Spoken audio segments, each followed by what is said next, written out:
देखो रिकॉर्डिंग का मैसेज का स्क्रीन शेयर है।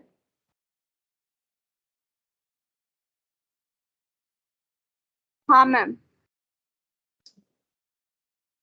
ठीक है, देखो आज हम लोग डेथ जो है पार्टनरशिप में वो वाला टॉपिक स्टार्ट करेंगे, डेथ ऑफ ए पार्टनर। ठीक है, रिटायरमेंट हम लोग का कंप्लीट हो गया, तो डेथ में देखो हमें क्या क्या देना है। डेथ पूरा का पूरा रिटायरमेंट के तरह ही होगा, लेकिन इसमें एक पॉइंट अलग हो जाएगा। जो मतलब जॉइंट लाइफ पॉलिसी वाला था वहां पर क्या मिल रहा था, सरेंडर वैल्यू। ठीक है, यहाँ पर क्या मिलेगा बोल सकते हो?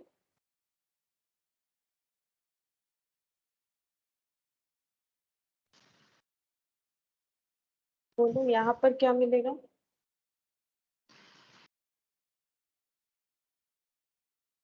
यहाँ पर क्या मिलेगा, किसी का डेथ। हाँ बोलो बोलो बोलो।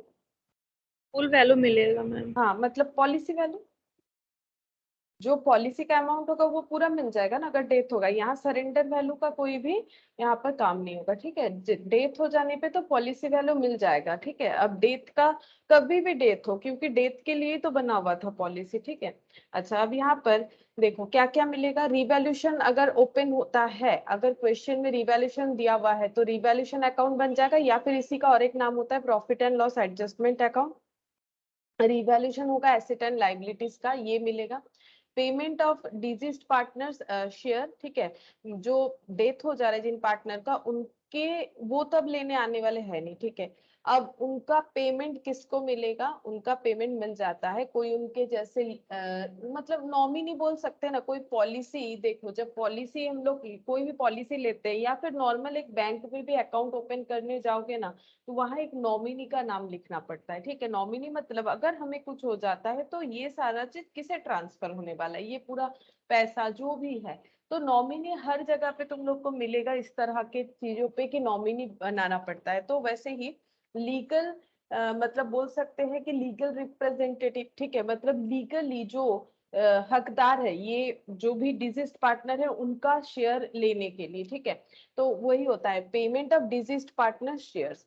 ट्रांसफर ऑफ रिजर्व, रिजर्व मिलेगा जो मर जाते हैं जिनका डेथ हो जाता है उन पार्टनर को क्या मिलेगा, रिजर्व मिलेगा। गुडविल का जैसे डिस्ट्रीब्यूशन होता है सिमिलरली वैसे ही डिस्ट्रीब्यूशन हो जाएगा, प्रॉफिट एंड लॉस का डिस्ट्रीब्यूशन हो जाएगा। अच्छा, और कैसे डिस्ट्रीब्यूशन होगा, ये जितना भी जैसे मैंने बोला रिजर्व हो गया, प्रॉफिट एंड लॉस का कोई वैल्यू हो गया, या फिर रिवैल्यूएशन का जो प्रॉफिट हो गया, ये सारा ओल्ड पार्टनर में, सारे के सारे ओल्ड पार्टनर में ओल्ड पीएसआर में डिस्ट्रीब्यूट होंगे। ठीक है, और जेएलपी जैसे होता है वैसे ही होगा। जेएलपी जैसे हम लोगों ने रिटायरमेंट में किया, जेएलपी का ट्रीटमेंट यहाँ पर भी सेम होगा। ठीक है, अच्छा देखो अब यहाँ पर क्या बोल रहा है। यहाँ पर एक सेक्शन 37 है, ये हम लोग पढ़ेंगे, ये थोड़ा सा अलग है, ये थोड़ा बता देते हैं। देखो, business of a partnership firm may not come to an end due to death of a partner as it is known as reconstitution of partnership। बोल रहा है कि पार्टनरशिप फर्म में ऐसा नहीं होता, ये बिजनेस का फॉर्मेशन ऐसा नहीं है कि किसी का डेथ हो गया तो बिजनेस बंद हो जाएगा। अगर बाकी पार्टनर चाहते हैं तो वो कंटिन्यू कर सकते हैं। Other partner shall continue to run the business of the firm। ठीक है, the problem arising on the death of a partner are similar to those arising on retirement. Retirement और इसमें सेम होता है। एसेट लाइबिलिटीज रिवैल्यू किया जाएगा। Resultant profit and loss has to be transferred to capital account of all partners including the deceased partner। और revaluation से जो भी प्रॉफिट या लॉस होगा वो सभी को मिलेगा, मतलब जिनका डेथ हो गया उनसे लेके जो भी कंटिन्यूइंग पार्टनर है सभी को मिलेगा। गुडविल का एडजस्टमेंट होगा। Goodwill is dealt with exactly in the way already discussed in the case of retirement in the earlier unit. Goodwill का वैसे ही ट्रीटमेंट करना है जैसे हम लोगों ने रिटायरमेंट में किया। Payment sorry, treatment of joint life policy will be same as in case of retirement। treatment of JLP वैसा ही होगा जैसे हम लोगों ने रिटायरमेंट में पढ़ा था, यानी JLP as an expense, JLP as an asset, और JLP as an asset and liability. जो थर्ड वाला हम लोगों ने नहीं किया है, ठीक है, उस पर वहां कोई क्वेश्चन नहीं था, अगर अभी यहाँ पर आएगा तो हम बता देंगे। ठीक है, however in case of death of the partner the firm would get the life policy value। बस यही चेंज होगा, वहां सरेंडर वैल्यू मिलता था, यहाँ पर पूरा वैल्यू मिल जाएगा, पॉलिसी का पूरा अमाउंट मिल जाएगा। ठीक है, तो रिटायरमेंट में भी कभी कभी पॉलिसी वैल्यू मिल सकता है। ये कब हो सकता है, बाई चांस अगर ऐसा हो कि जिस दिन रिटायरमेंट हुआ उस दिन पॉलिसी मैच्योर हुआ। तो हो सकता है, ठीक है। ये तो मतलब एक कोइंसिडेंट है, अगर ऐसा होता है तो मिलेगा, अदरवाइज नहीं मिल सकता है। लेकिन डेथ में हमेशा पॉलिसी वैल्यू मिलता है। अब यहाँ पर देखो क्या दिया हुआ है, rights of outgoing partner in certain cases to share subsequent profit. तो देखो यहाँ पर एक सेक्शन 37 है, ये देखो लिखा हुआ है section 37 of Indian partnership act. इसके ऊपर एक ट्रीटमेंट होता है, ये हम लिखवा देते हैं, देखो कैसे होगा। Section 37 of Indian partnership act, ये हमें क्या बोलता है, section 37 of Indian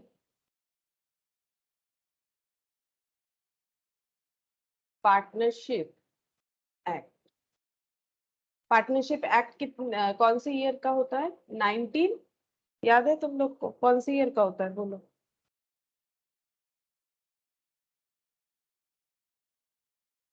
partnership act कब का होता है, 19 कितना, 1932। 1932, 1932, ठीक है, 1932। अब यहाँ पर एक प्रोविजन दिया गया था। प्रोविजन क्या है देखो, अगर किसी पार्टनर का, हम पहले बता देते हैं क्या होता है, फिर उस एक एग्जांपल से समझा देते हैं। देखो यहाँ पर क्या होता है कि नॉर्मली रूल्स क्या है, अगर किसी पार्टनर का डेथ हो गया तो उसको उसका जो भी मतलब पेमेंट होगा वो मिल जाना चाहिए। Payment regarding goodwill, payment regarding कोई रिजर्व है तो, कोई प्रॉफिट है तो, कोई रिवैल्यूएशन प्रॉफिट लॉस है, कोई जेएलपी है, ये सब मिल जाना चाहिए, ठीक है। लेकिन क्या होता है कभी कभी जो पार्टनरशिप फर्म एग्जिस्टिंग लोगों से चल रही है, मतलब जो एग्जिस्टिंग पार्टनर है, वो कभी कभी क्या करते हैं, जो पेमेंट है वो रोक लेते हैं। रोक लेते हैं इन द सेंस बाद में देंगे ऐसा बोल देते हैं, कुछ पेमेंट कर देते हैं, कुछ अमाउंट नहीं करते हैं। तो उसके रिगार्डिंग ना एक प्रोविजन बना हुआ है। प्रोविजन में ये बताया गया है कि अगर आप पार्टनर को उनका शेयर नहीं पे कर रहे हो, ठीक है, मतलब जब पे करने का टाइम आता है, जैसे मान लो डेथ हो गया, डेथ होने के बाद एक कैलकुलेशन स्टार्ट होगा, कैलकुलेशन करने के बाद पेमेंट हो जाना चाहिए। लेकिन अगर पेमेंट नहीं दिया जाता है तो सेक्शन 37 ये बोल रहा है, क्योंकि आप पार्टनर का कैपिटल को यूज कर रहे हो, पेमेंट नहीं कर रहे हो, मतलब क्या, उनका कैपिटल वगैरह सभी पड़ा हुआ है, आप क्योंकि पार्टनर का जो भी प्रॉफिट है उसको यूज कर रहे हो, पे नहीं कर रहे हो पूरा चीज, ठीक है। तो पार्टनर से, पार्टनर का कैपिटल से आप जितना प्रॉफिट कमाओगे, जितने दिन तक, मतलब जितने दिन बाद पेमेंट करोगे, आपको उसके ऊपर 6% रेट में पेमेंट कर देना है। या फिर क्या होगा, प्रॉफिट का 6%। हम अभी एक पहले एक काम करते हैं, हम एक एग्जांपल लेते हैं तो मुझे समझाने में ठीक रहेगा, उसके बाद हम बता देते हैं, देखो तब तुम लोग भी समझ जाओगे। हमें एक पहले एग्जांपल ले लेते हैं, तुम लोग भी एग्जांपल एक बार लिख लो। ABC are in partnership business.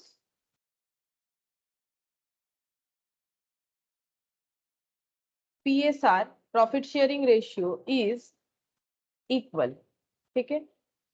C died, C का डेथ हो गया on 31st of October 2019, ठीक है, 31st of October 2019. The capital of the partner, the capital of the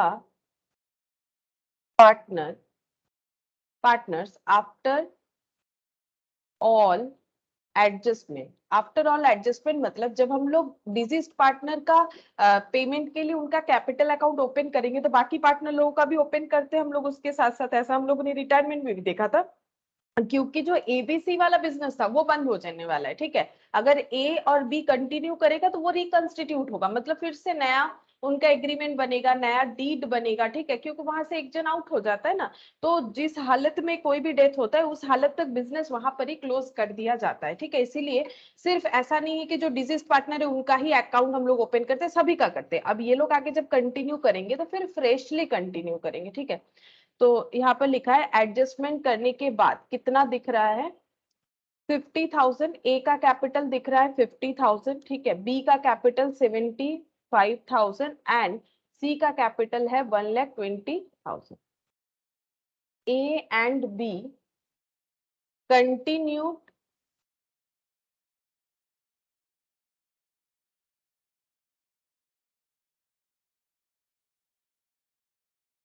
to carry on the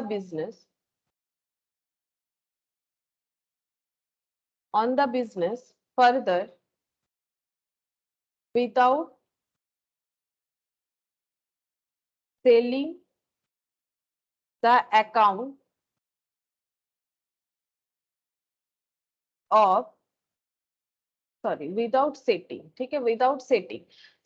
setting मतलब सी को जो भी देना है वो सब इन्होंने सेटलमेंट नहीं किया सी के साथ, ठीक है, और कंटिन्यू करना चाहते बिजनेस, मतलब पेमेंट अभी नहीं करना चाहते। फाइनल पेमेंट कब करेंगे? फाइनल पेमेंट टू सी, वैसे सी को तो नहीं कर सकते, सी के लीगल जो रिप्रेजेंटेटिव है उनको कर सकते हैं, ठीक है।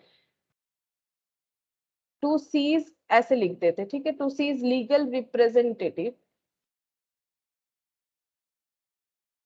ऑन 1st of Feb 2020, ठीक है। अच्छा, नेक्स्ट लिखते हैं the profit made during the period of 3 months amount to ₹28,000, ठीक है। ये दे रखा है एक मतलब कंडीशन। अब इस पे देखेंगे हम लोग कि सेक्शन जो 37 है वो कैसे एप्लीकेबल होगा। तो क्या लिखा हुआ है देखो, A B C are in partnership business, ठीक है, जिनका प्रॉफिट शेयरिंग रेशियो इक्वल है। सी का डेथ हो जाता है 31 अक्टूबर 2019 को। Capital of the partners after all adjustment, मतलब डेथ होने के बाद पार्टनरशिप कैपिटल अकाउंट ओपन किया इन लोगों ने, ए का कैपिटल, बी का कैपिटल, सी का कैपिटल आ गया। A B continue to carry on the business further without settling the account of C. ये लोग बिजनेस आगे करना चाहते बट अभी तक सी का अकाउंट सेटल नहीं किया, मतलब सी को जो पेमेंट मिलने वाला था वो नहीं किया। फाइनल पेमेंट कब करने वाले हैं? सी के लीगल रिप्रेजेंटेटिव को कर देंगे 1st of Feb 2020, जबकि सी का डेथ हुआ है 31 अक्टूबर 2019। यानी कितने दिन बाद पे कर रहे हैं? अगर अक्टूबर का एंड में सी का डेथ हुआ है यानी फुल नवंबर, दिसंबर, जैन और फेब के 1 में कर रहे हैं, यानी 3 months, आफ्टर 3 months कर रहे हैं, ठीक है। The profit made during the period of 3 months, और इस 3 months में ए बी ने प्रॉफिट कमाया है, ए और बी ने मिलके जो प्रॉफिट अर्न किया है वो है 28,000। मुझे इतना बताओ, अगर सी को पेमेंट नहीं किया इन्होंने कुछ भी, तो क्या सी का कैपिटल यूज नहीं किया जा रहा है? सी का मेहनत तो यूज नहीं कर सकते क्योंकि सी अब दुनिया में है नहीं। तो क्या सी का कैपिटल यूज किया गया है इस प्रॉफिट को अर्न करने के लिए, अगर उन्होंने सी को कुछ पे नहीं किया? मुझे इतना बताओ। हाँ, यूज किया गया है किया कैपिटल। गया है ना? तो इसका मतलब क्या सी को भी उस 3 months का प्रॉफिट में हिस्सेदारी मिलना चाहिए? देखो, सी फिजिकली प्रेजेंट नहीं है क्योंकि उनका डेथ तो हो चुका है ना पहले, अब सी तो है नहीं, लेकिन सी का कैपिटल यूज हुआ है। तो लॉजिकली सोचो, क्या सी को उस 3 months का प्रॉफिट भी मिलना चाहिए? जो 3 months का प्रॉफिट में उसका जो हार्डवर्क तो नहीं दिख रहा है बट उसका कैपिटल जरूर दिख रहा है, क्योंकि उसको पूरा पेमेंट मिलना चाहिए था, कुछ भी इन्होंने पेमेंट नहीं किया। तो क्या सी को भी प्रॉफिट मिलना चाहिए? वही बोल रहा है हाँ। मुझे। हाँ, मिलना चाहिए। सेक्शन 37 इसीलिए बनाया गया है, सेक्शन 37 में ये चीज लिखा गया है, हाँ मिलना चाहिए, ठीक है। लेकिन इसमें दो चीज इन्होंने रखा है कि विच एवर इज हायर। तो देखो, पहला यहाँ पर लिखते हैं, आंसर लिखते हैं, देखो कैसे होगा। ठीक है, यहाँ पर ये सब था, ठीक है, चलो कोई बात नहीं। यहाँ पर एक जगह मैंने ध्यान नहीं दिया, पेज नंबर 12 में, कोई बात नहीं, हम लोग यहाँ से करते हैं।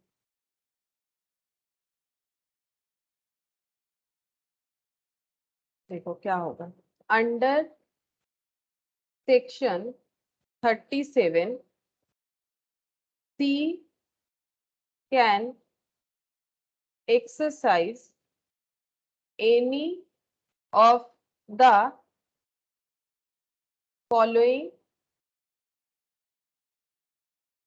To option. एक्चुअली सी तो नहीं कर पाएगा, उनका तो डेथ हो गया, वो थोड़ी ना आ सकते हैं। तो यहाँ पर एक्चुअली हम लोग लिख सकते हैं सी इज लीगल रिप्रेजेंटेटिव। बुक में ना कहीं कहीं सी लिखा हुआ रहेगा, लेकिन वो मतलब पॉइंट ही गलत हो जाता है। अब कोई जिंदा नहीं है तो वो थोड़ी ना लेने आ सकते हैं, तो हम लोग बोल सकते हैं कि सी इज लीगल रिप्रेजेंटेटिव, एक्चुअली ये होना चाहिए, ठीक है।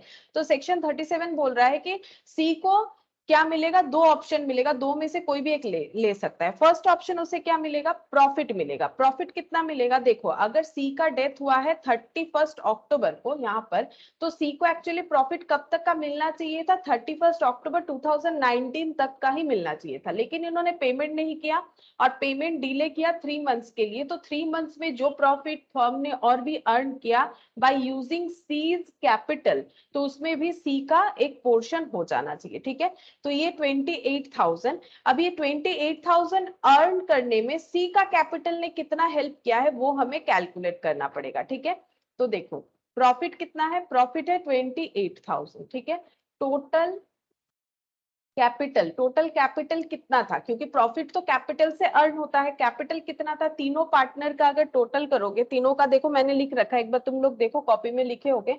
50,000 ए का बना था डेथ के टाइम पे, 75 मतलब 31 अक्टूबर का हम कैपिटल बता रहे हैं।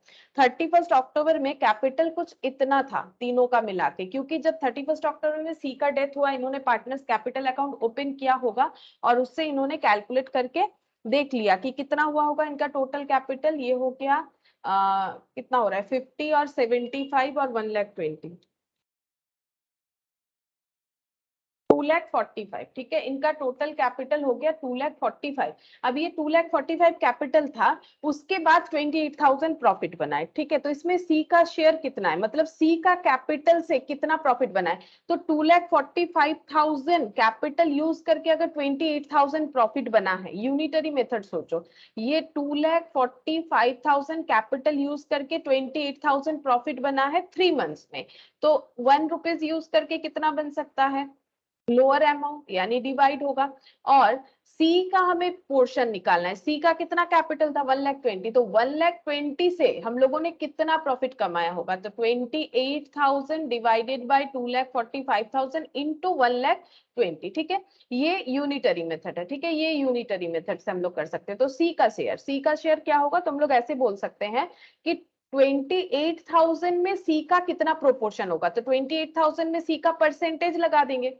मतलब हम लोग परसेंटेज लगा सकते हैं ना कि सी का कितना हिस्सा है, ये 28,000 में सबका हिस्सा है ए बी सी, सी का हिस्सा कितना है, तो टोटल कैपिटल था 2,45,000, उसमें आउट ऑफ दैट सी का कैपिटल है 1,20,000। ठीक है, तो ये प्रोपोर्शनेट हो गया ना, आउट ऑफ 2,45,000 1,20,000 जो है वो सी का शेयर है, तो इसका मतलब इतना प्रोपोर्शन में 28,000 को हम लोग डिवाइड करेंगे तो सी का कैलकुलेशन मिल जाएगा। जिस तरह से सोचोगे उसी तरह से ये प्रॉब्लम सॉल्व हो सकता है। यूनिटरी मेथड से भी सोच सकते हो, यूनिटरी मेथड से ये आता है, या फिर इसको प्रोपोर्शनेट की तरह सोच सकते हो कि एक्चुअली प्रोपोर्शनेट कितना बन गया ये अमाउंट, या फिर इसमें इंटू 100 करोगे तो परसेंटेज आ जाएगा, उसमें 28,000, कैसे भी करो बात एक ही है। ठीक है, तो इसमें कैलकुलेट करके देखो 1,20,000 डिवाइडेड बाई 2,45,000, ठीक है, इंटू 28,000, तो ये हो जाता है हम लोगों का 13,714। इतना जो है प्रॉफिट सी के हिस्से में जा सकता है, जो उसके 1,20,000 कैपिटल यूज से जनरेट हुआ है। 28,000 में उसने इतना जनरेट किया है, 28,000 टोटल प्रॉफिट में 13,714 जनरेट हुआ है बाय यूजिंग सीज कैपिटल 1,20,000। ठीक है, ये फर्स्ट ऑप्शन हो गया, मैंने यहाँ पर लिखा ना फॉलोइंग 2 ऑप्शन। सेकेंड ऑप्शन देखो, सेकेंड ऑप्शन ये हो जाएगा,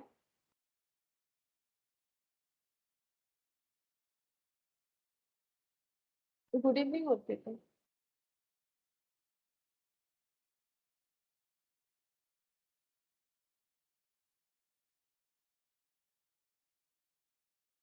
एक second,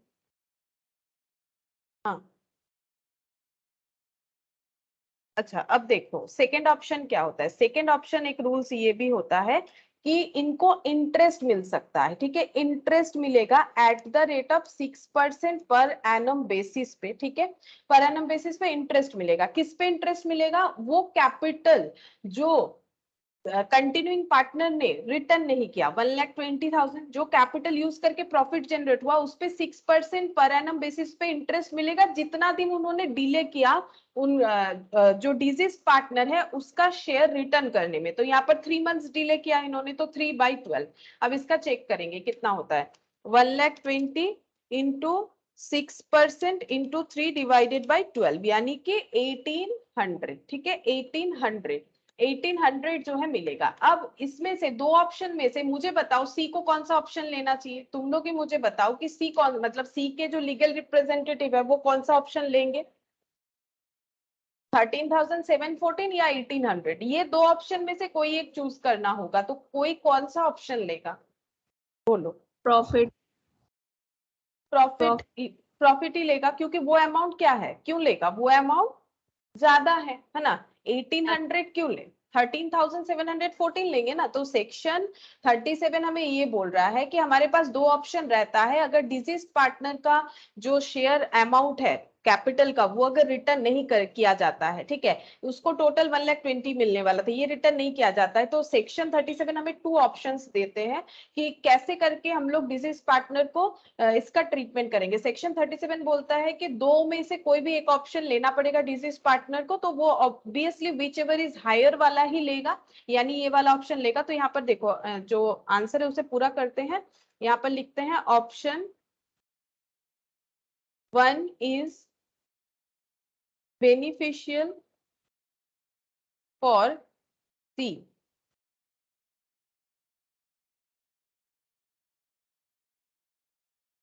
He will necessarily go for his proportionate share in profit, ठीक है। तो देखो यहाँ पर वही चीज हम लोग को देखना है कि क्या लेना चाहिए। अब देखो अगर इसमें ज्यादा आया इसमें कम आया, बाई चांस अगर ऑपोजिट होता तो जो ज्यादा है वो ऑप्शन एक्सेस कर सकता है जो डिजीज पार्टनर होगा। तो सेक्शन 37 से यही हम लोग को कैलकुलेट करके पता चला।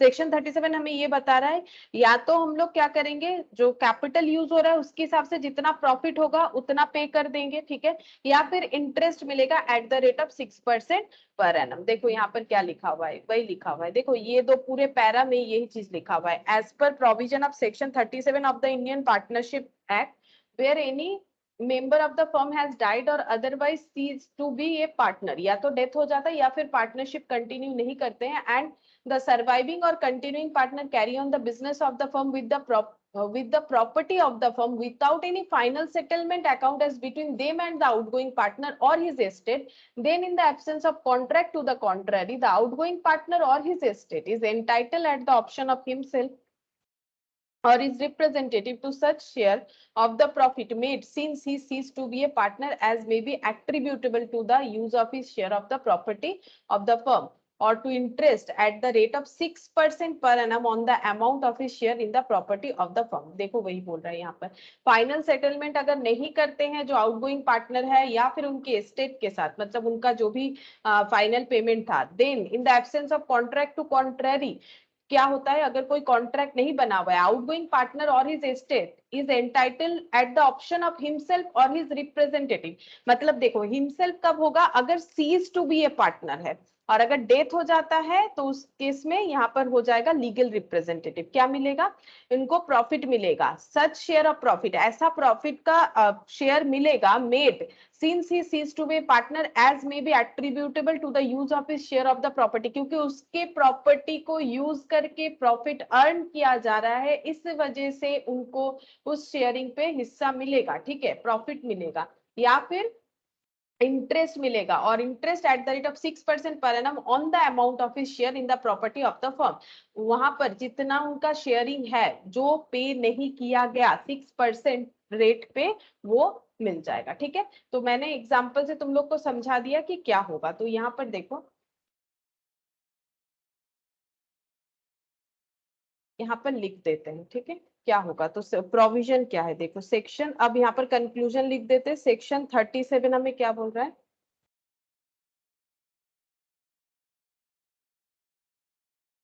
पर लिख देते हैं, outgoing partner, outgoing partner has option to receive interest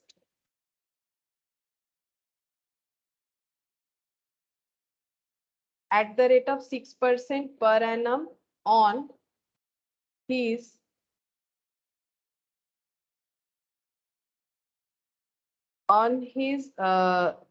share of property of the firm. ठीक है, मतलब फर्म से उनका जितना भी शेयरिंग था उस पे 6% पर एनम रेट पे उन्हें इंटरेस्ट मिल सकता है आउटगोइंग पार्टनर को, और या फिर क्या मिल सकता है, या फिर मिलेगा यहाँ पर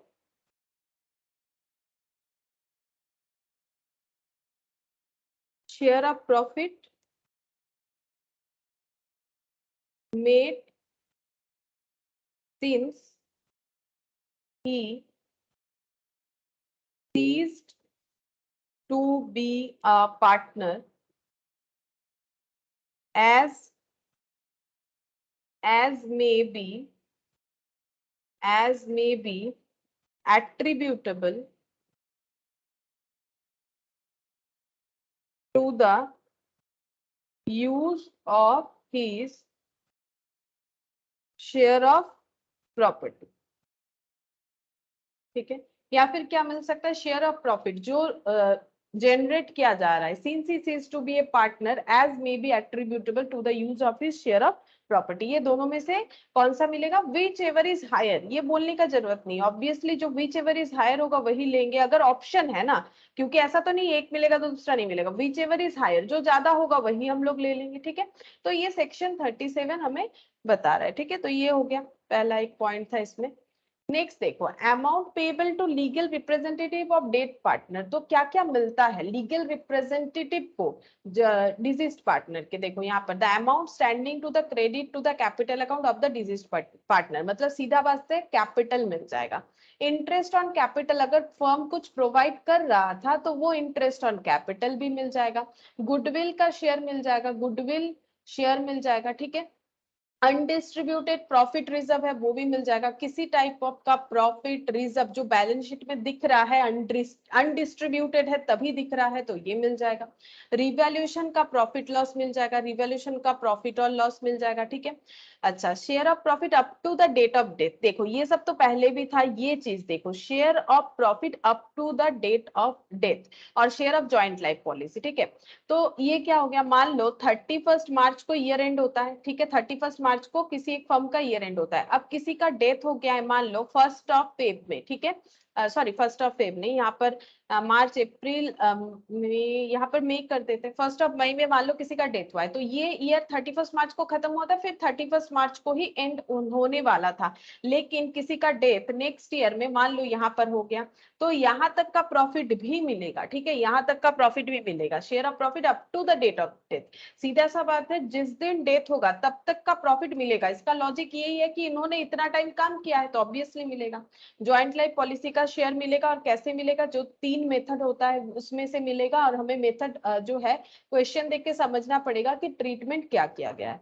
नेक्स्ट देखो, legal representative are liable for drawings. ठीक है, उनको ड्रॉइंग्स मिलेगा, और क्या क्या मिलेगा ये देखो, इंटरेस्ट लाइबल फॉर मिलेगा नहीं, सॉरी देना पड़ेगा। ठीक है, मतलब अगर कोई interest on drawings firm charge कर रहा था तो वो पे करना पड़ेगा। जैसे ये सब मिल जाएगा नॉमिनी को, ये सब मिल जाएगा तो अगर कुछ पे था तो वो पे भी करना पड़ेगा। मान लो जो पार्टनरशिप फर्म है वो इंटरेस्ट चार्ज करती थी ड्रॉइंग्स पे तो वो इंटरेस्ट ले देना पड़ेगा। Share of loss on the revaluation of the asset and liability, अगर एसेट लायबिलिटी रिवैल्यूट करते हुए लॉस हुआ है तो लीगल रिप्रेजेंटेटिव को वो भी बेयर करना पड़ेगा। वो ये नहीं बोल सकता है कि हम तो सपोज सी का डेथ हुआ, वो नहीं बोल सकता हम सी नहीं है तो हम सिर्फ प्रॉफिट लेंगे, जो मिलेगा वो लेंगे, लॉस हम नहीं लेंगे, ऐसा वो नहीं बोल सकता है। वो पार्टनर की तरह ही उनका ट्रीटमेंट होगा। Share of loss that have occurred till the date of his और हर डेथ, अगर किसी भी तरह का लॉस ऑकर्ड होता है डेथ तक तब वो भी बेयर करना पड़ेगा। तो अगर एसेट चाहिए मतलब कुछ गुड रिटर्न चाहिए तो बैड रिटर्न भी तो लेना पड़ेगा। मतलब मान लो अगर हम लोग किसी भी ह्यूमन बीइंग का ही मान लो कि कोई ह्यूमन बीइंग का हम लोग ये नहीं बोल सकते उसमें सारा ही अच्छा हैबिट्स है। ठीक है, अच्छा बुरा मिला के है, तो अगर हम लोग किसी का अच्छा चीज हमें अच्छा लगता है तो फिर हमें बुरा भी लेके चलना पड़ेगा। ठीक है, ये नॉर्मल सा बात है, हम लोग ये तो नहीं बोल सकते कि उसको एक बुरा चीज एक्सक्लूड कर देना चाहिए।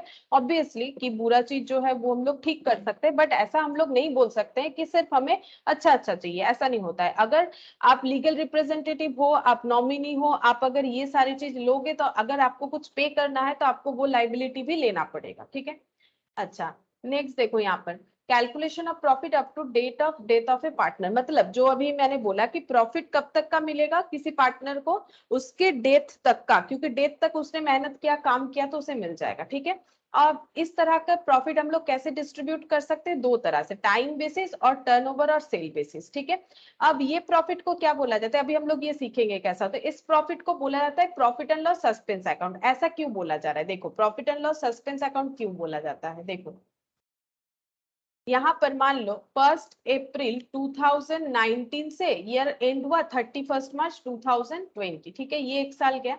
आफ्टर दैट ये ईयर खत्म होने वाला था 31 मार्च 2021 को, लेकिन मान लो 1 मई 2020 में किसी एक, मान लो 3 पार्टनर थे एबीसी, मान लो सी का हो गया है डेथ। ठीक है, सी का हो गया है डेथ।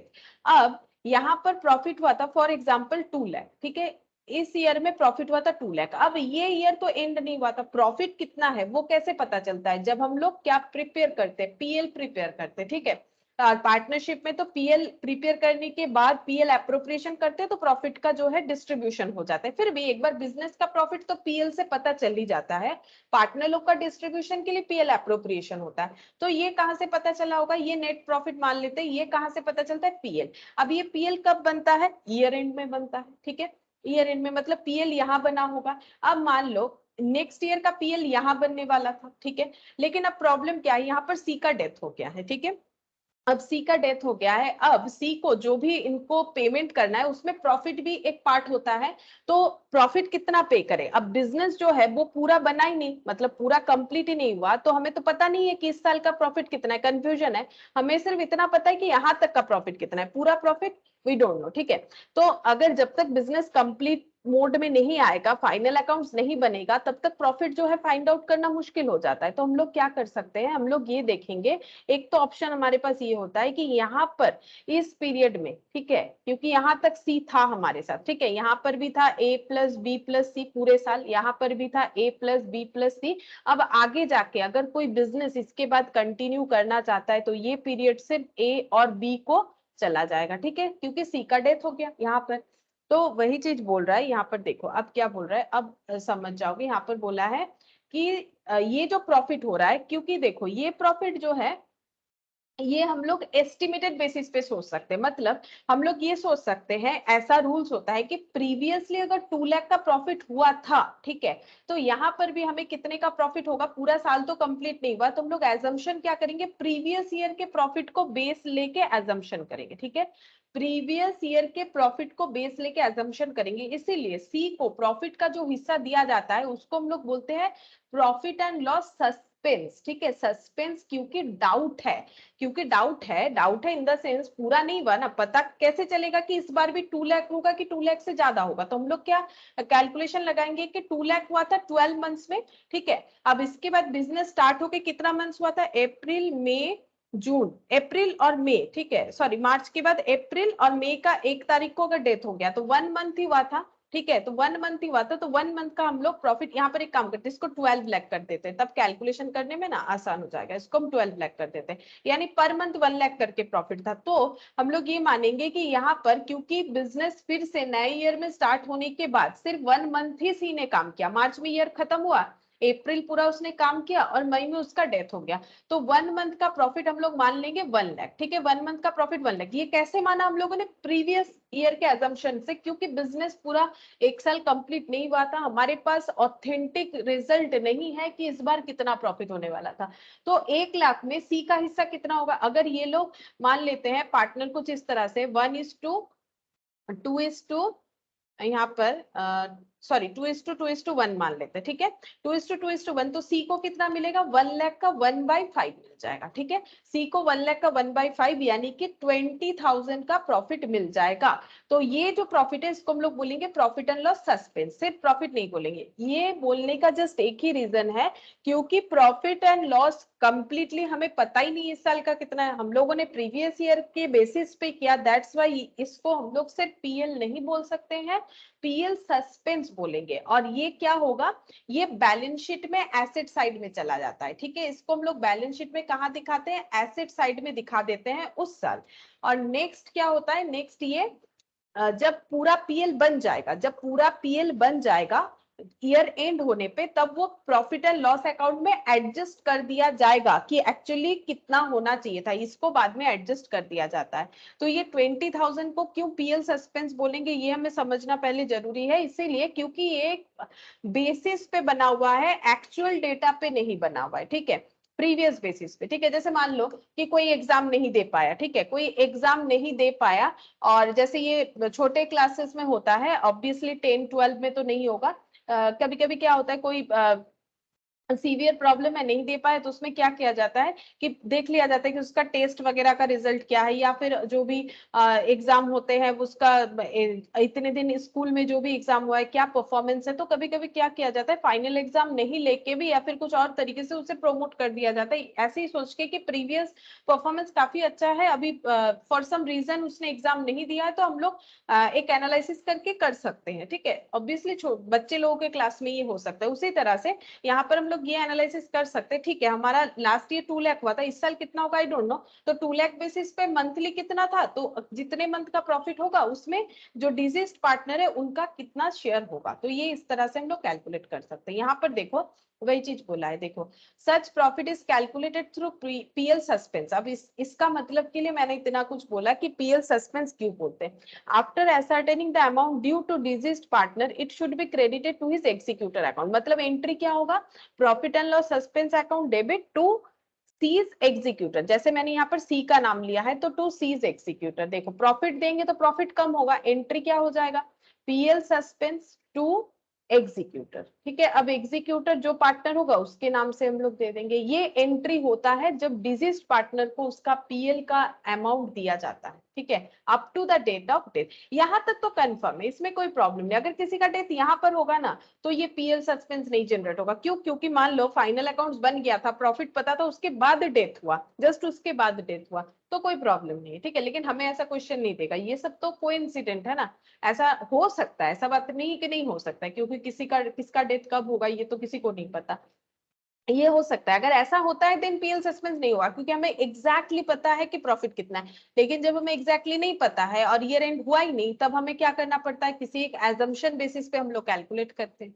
ठीक है, अच्छा अब देखो यहाँ पर, if death of a partner occurs during the year the representative of the deceased partner are entitled to his और her share of profit earned till the date of death, such profit is ascertain by the following methods. ठीक है, कौन सा methods है, time basis और turnover basis. अब time basis method में क्या बोला है देखो, और इसमें एक एग्जांपल भी दिया है, ये भी हम लोग समझेंगे। देखो, in this case it is assumed that profit has been earned uniformly throughout the year. For example देखो क्या बोल रहा है, total profit of previous year 2,25,000 and a partner dies 3 months after the close of the previous year.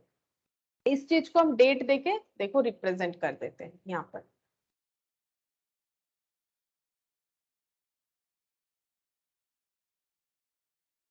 Calculation of profit up to the date of death of a partner. ठीक है, जिस partner का death हो जाता है उसका death जिस दिन हुआ है तब तक का प्रॉफिट कैलकुलेट किया जाता है। उसके लिए 2 मेथड्स होते हैं, first is time basis, second is turnover basis. Turnover यानी कि sales.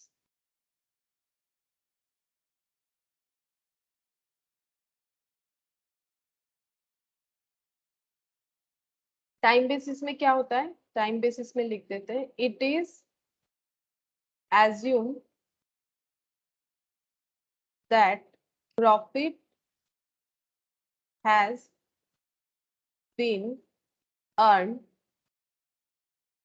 Uniformly throughout the year. ठीक है, देखो ये अभी मैंने बताया, यहाँ पर जो मैंने बताया ना वो टाइम बेसिस ही बताया एक्चुअली। देखो कैसे, मैंने यहाँ पर मान लिया कि अगर ये प्रॉफिट 12 लाख का है, तो 12 से डिवाइड करके मैंने मान लिया कि इस साल हर मंथ 1 लाख करके हुआ था, लेकिन ऐसा मैंडेटरी नहीं होता है कि पर मंथ 1 लाख ही हुआ था, है ना। ये तो हम लोग क्या कर रहे हैं, ये यूनिफॉर्मली ही हुआ है ऐसा मान के यहाँ पर कैलकुलेट कर रहे हैं, बट ऐसा हो जरूरी तो नहीं कि 12 लाख का जो प्रॉफिट हुआ है वो पर मंथ 1 लाख करके ही हुआ है। लेकिन हम लोग इसी तरह से ही एजम्पशन लगाएंगे कि अगर पूरे मंथ का, पूरे ईयर का 12 लाख है तो वो 12 मंथ्स के बेसिस पे है, तो जैसे ही डिवाइड करते हैं पर मंथ 1 लाख लेके आ जाते हैं। ये यूनिफॉर्म बेसिस पे हम लोग एजम्पशन ले रहे हैं, लेकिन ऐसा जरूरी नहीं है कि 12 लाख पर मंथ 1 लाख करके ही हुआ है, कुछ और भी हो सकता है, ठीक है, कि तो 50,000 80,000 70,000 ऐसे करके 12 लाख हुआ है, वो भी हो सकता है। तो यहाँ पर हम लोग ये एजम्पशन लगाएंगे कि हमारा पर मंथ का प्रॉफिट जो है वो इक्वल था। अब इस पे एग्जाम्पल देखो, ठीक है, जो बुक का एग्जाम्पल है उसी को हम यहाँ पर ड्रॉ करके करवा दे रहे हैं, ठीक है। टोटल प्रॉफिट प्रीवियस ईयर, ये सपोज है प्रीवियस ईयर, यहाँ पर हम लिख देते हैं प्रॉफिट 2,25,000, ठीक है। और and a partner dies 3 months after the close of the, ये यहाँ पर क्लोज होने के बाद, ठीक है, क्लोज होने के बाद 3 मंथ्स बाद जो है एक पार्टनर का डेथ हो जाता है, ठीक है। यहाँ पर ये ईयर यहाँ पर एंड होने वाला था, यहाँ पर 3 मंथ्स बाद एक पार्टनर का डेथ हो जाता है, ठीक है। और उस टाइम प्रॉफिट होता है, देखो यहाँ पर यही वाला देखिए, total profit of previous year and a partner dies 3 months after the close of the previous year, the profit of 3 months is 31,250। और इस 3 मंथ्स में, ये पूरे 3 मंथ्स का जो पीरियड था इसमें प्रॉफिट अर्न हुआ है 31,250, ठीक है। यहाँ पर डेथ हुआ है, डेथ, ठीक है, यहाँ पर डेथ हुआ।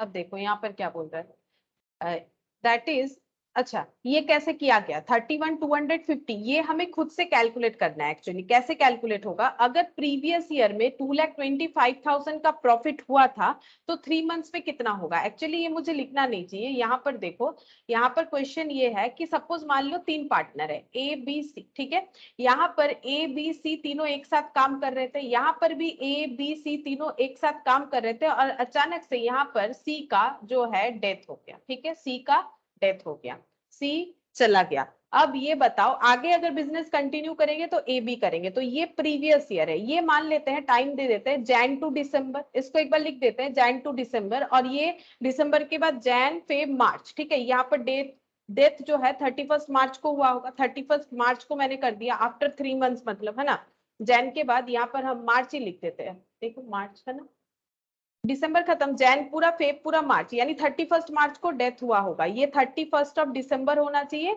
ये 1 ऑफ जैन होना चाहिए, समझने के लिए मैंने कर दिया। अब इसका मतलब सी को प्रॉफिट, इस ये जो ईयर स्टार्ट हुआ यहाँ पर कितना तक का प्रॉफिट मिलेगा, 3 मंथ्स का प्रॉफिट मिलेगा। ये प्रॉफिट हम लोग कैसे कैलकुलेट करेंगे, 2,25,000 प्रीवियस ईयर में था, तो प्रीवियस ईयर यानी 12 मंथ्स का, तो हम लोग इस तरह से कैलकुलेट करेंगे, हमें यहाँ का प्रॉफिट चाहिए क्योंकि यहाँ तक तो डिस्ट्रीब्यूट हो चुका होगा, यहाँ का प्रॉफिट चाहिए 2,25,000 in 12 months, then per month divided by 12 into 3 months करेंगे, फॉर 3 मंथ्स हमें पता चल जाएगा, कैलकुलेट करके देख लो, 2,25,000 डिवाइडेड बाई 12, ये आ जाता है 18,750 इंटू 3, 56,000,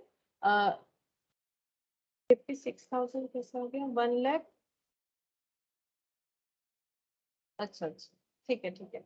ये देखो यहाँ पर थोड़ा सा गलत कर रखा है, ठीक है, ये 1,25,000 लिखा है और इसको यहाँ पर फिर 2,25,000 लिखा है, तो ठीक है, हम लोग कोई भी एक तरह से क्वेश्चन कर सकते हैं, ऐसे लिखने से भी होगा या फिर इसको सही कर लेते हैं, ठीक है। यहाँ पर थोड़ा सा प्रिंट मिस्टेक कर रखा है, अगर 1,25,000 करेंगे तो इनके साथ आंसर जो है वो टैली हो जाएगा, ठीक है।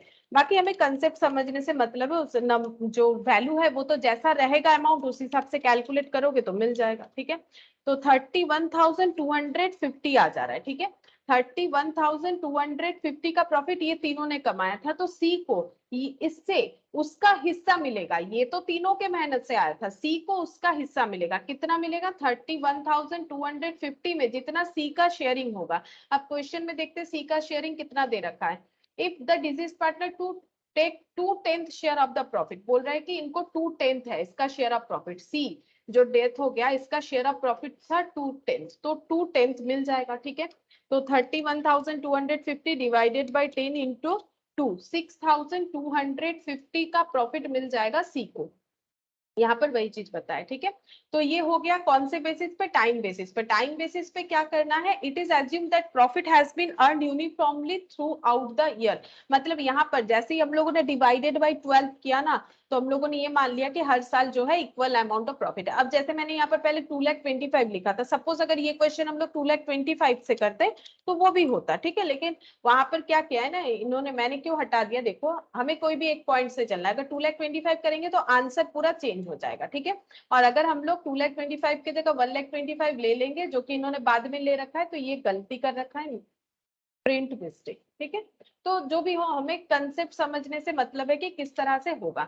यूनिफॉर्म का मतलब हो गया जैसे ही डिवाइड 12 कर रहे हैं, हम लोग मान रहे हैं हर मंथ इस तरह का प्रॉफिट हुआ है, और इसी हिसाब से 3 मंथ्स में कितना हुआ है वो हम लोगों ने कैलकुलेट कर लिया। अब टर्नओवर और सेल बेसिस पे कैसे होता है, देखो पहले यहाँ से रीड करके बता देते हैं। In this method, we have to take into consideration the profit of the total sale of the last year. Thereafter, the profit up to the date of death is estimated on the basis of the sale of the last year. Profit is assumed to be earned uniformly at the same rate. यहाँ पर हम लोग कैसे करेंगे, देखो पहले यहाँ पर पैटर्न लिखवा देते हैं फिर बोलते हैं। ये वाला कैसा कंसेप्ट है, देखो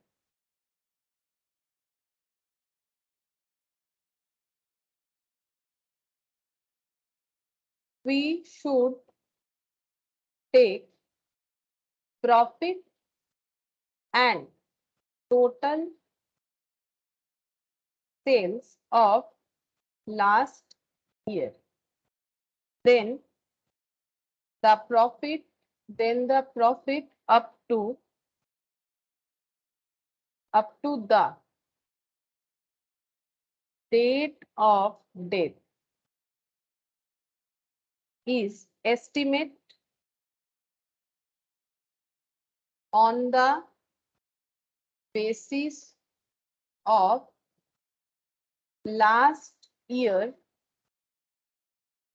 sales. Profit is to be earned uniformly at the same rate, ठीक है। लिख तो दिया मैंने, अब हम लोग एग्जाम्पल के साथ समझेंगे, ठीक है।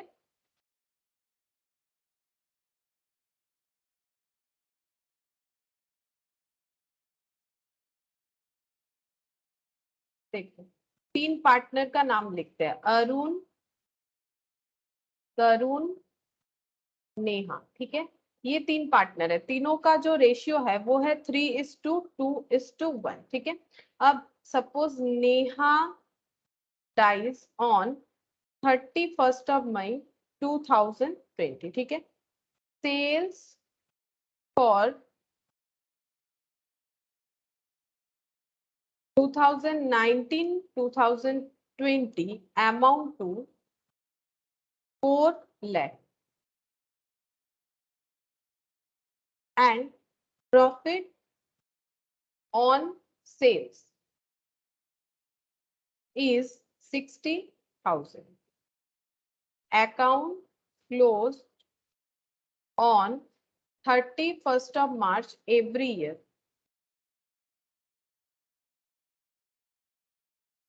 Sales from 1st April 2020 to 31st of May 2020 is 1 lakh, ठीक है। जिस पार्टनर का शेयर ऑफ प्रॉफिट क्या होगा, अब देखो यहाँ पर क्या बोला है, हम लोगों को प्रॉफिट लेना पड़ेगा। We should take profit and total sale of last year, वो क्वेश्चन में होना चाहिए। अगर नहीं है तो हम लोग नहीं कर पाएंगे ना टर्नओवर बेसिस पे। देखो तो लास्ट ईयर का प्रॉफिट और टर्नओवर क्या हमारे पास अवेलेबल है, देखते हैं। 3 पार्टनर थे, अरुण, तरुण, नेहा। नेहा का डेथ हुआ है 31st of May 2020 और इनका ईयर जो है वो 31st मार्च को एंड होता है। इसका मतलब अगर हम लोग ड्रॉ करते हैं तो एक ईयर होगा 1920 जहां पर कोई भी प्रॉब्लम नहीं था, 1920, ठीक है। और इस टाइम पे हमें क्या चाहिए, इस टाइम का हमें सेल्स चाहिए। सेल्स कितना है, 4 लाख। सेल्स है 4 लाख, ठीक है। और प्रॉफिट इस पीरियड का है 60,000, ठीक है 60,000। अब डेट कब हुआ है 31 मई 2020, ये कौन सा, ये मार्च होगा, ये तो होगा 31 ऑफ मार्च, ठीक है। ये क्या कब होगा 1 अप्रैल होगा।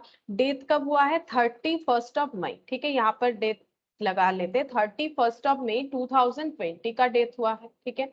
अच्छा अब यहाँ पर क्या बोल रहा है, हमें क्या क्या चाहिए, हमें चाहिए we should take profit and total sale of last year, ये मिल गया, ठीक है। और क्या चाहिए, then the profit up to the date of death is estimated on the basis of last year से, लास्ट ईयर के सेल के बेसिस पे हम लोग कैलकुलेट करेंगे profit up to the date of death, ठीक है। ये हो गया डेट ऑफ डेथ, यहाँ पर हुआ है नेहा का डेथ।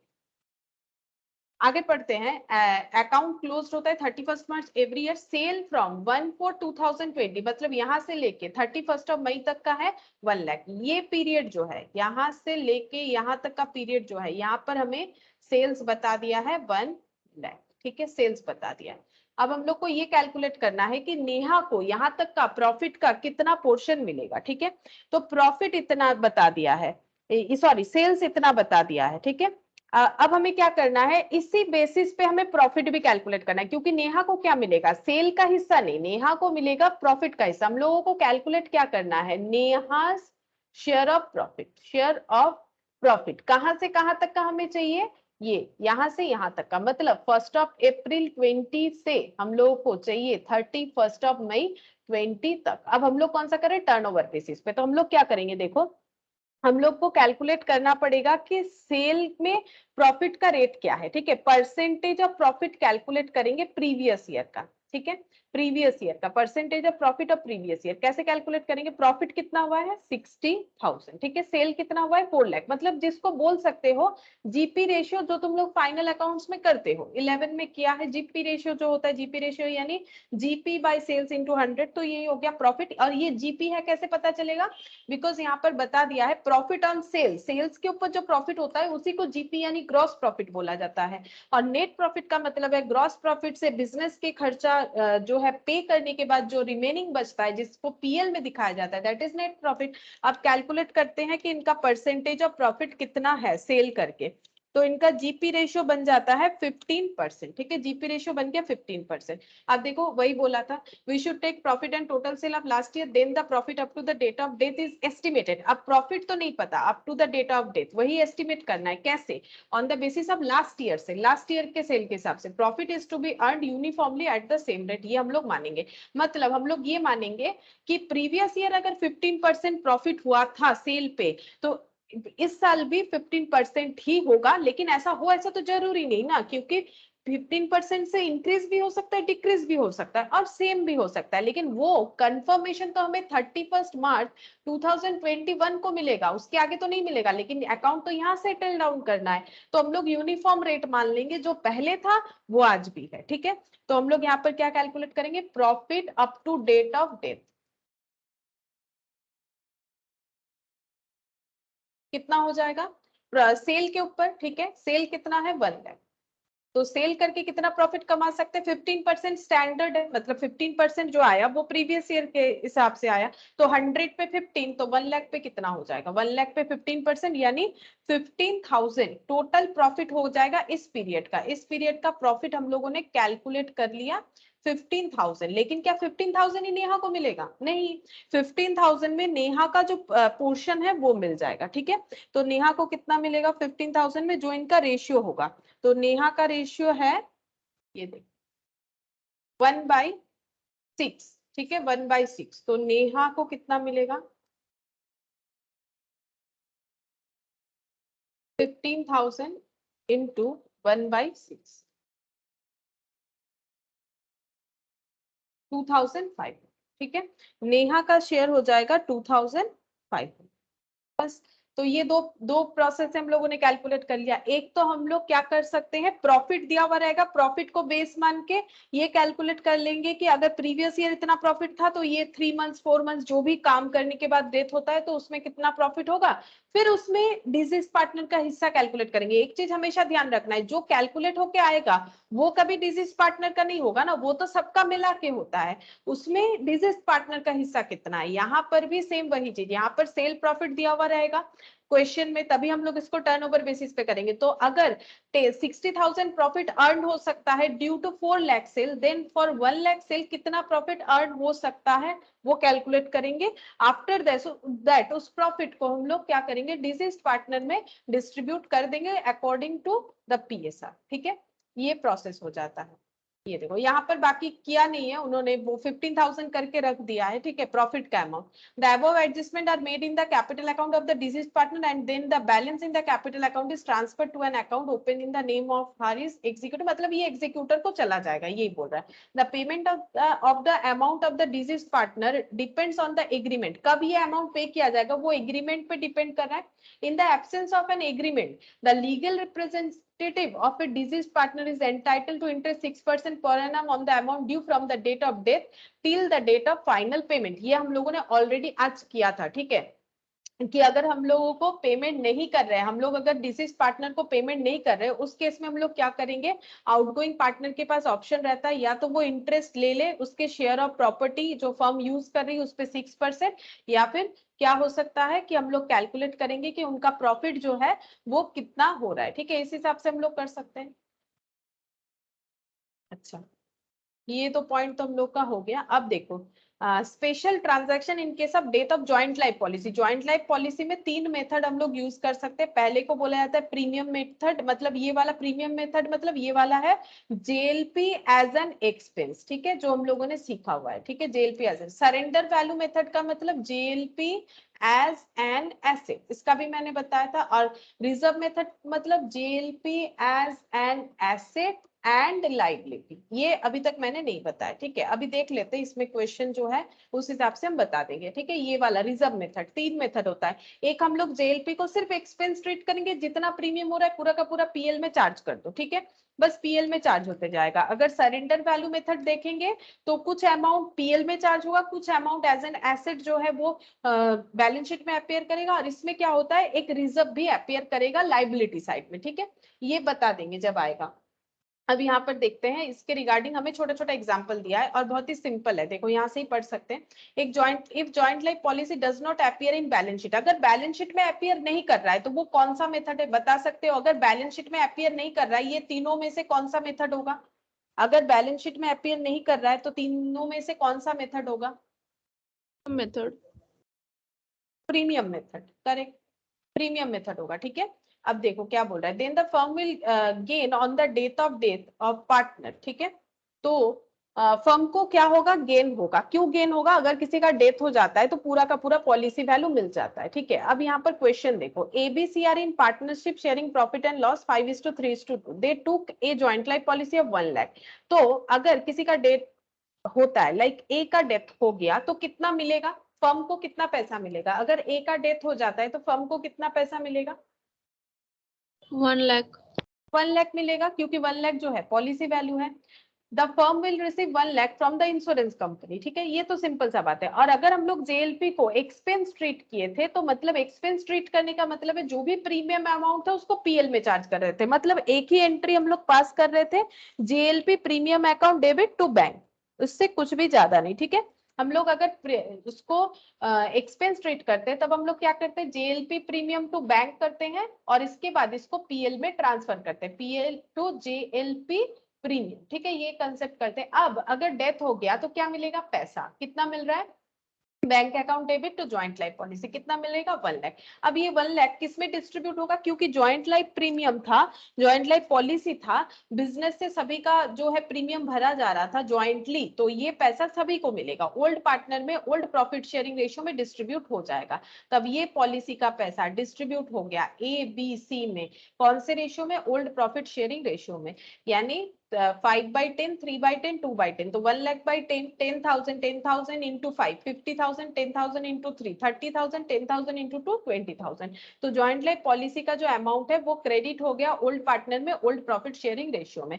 तो ये खर्चा था, खर्चे के अगेंस्ट में हम एक प्रीमियम, हम लोगों खर्चे के अगेंस्ट में हम लोगों ने एक पॉलिसी चला रहे थे, कंटिन्यू कर रहे थे। पॉलिसी मैच्योर होने के पहले डेथ हो गया, और जो इनका टर्म्स कंडीशन होता है, डेथ होने पे पूरा पैसा मिलता है, पैसा मिल गया, पैसा सभी में डिस्ट्रीब्यूट हो गया।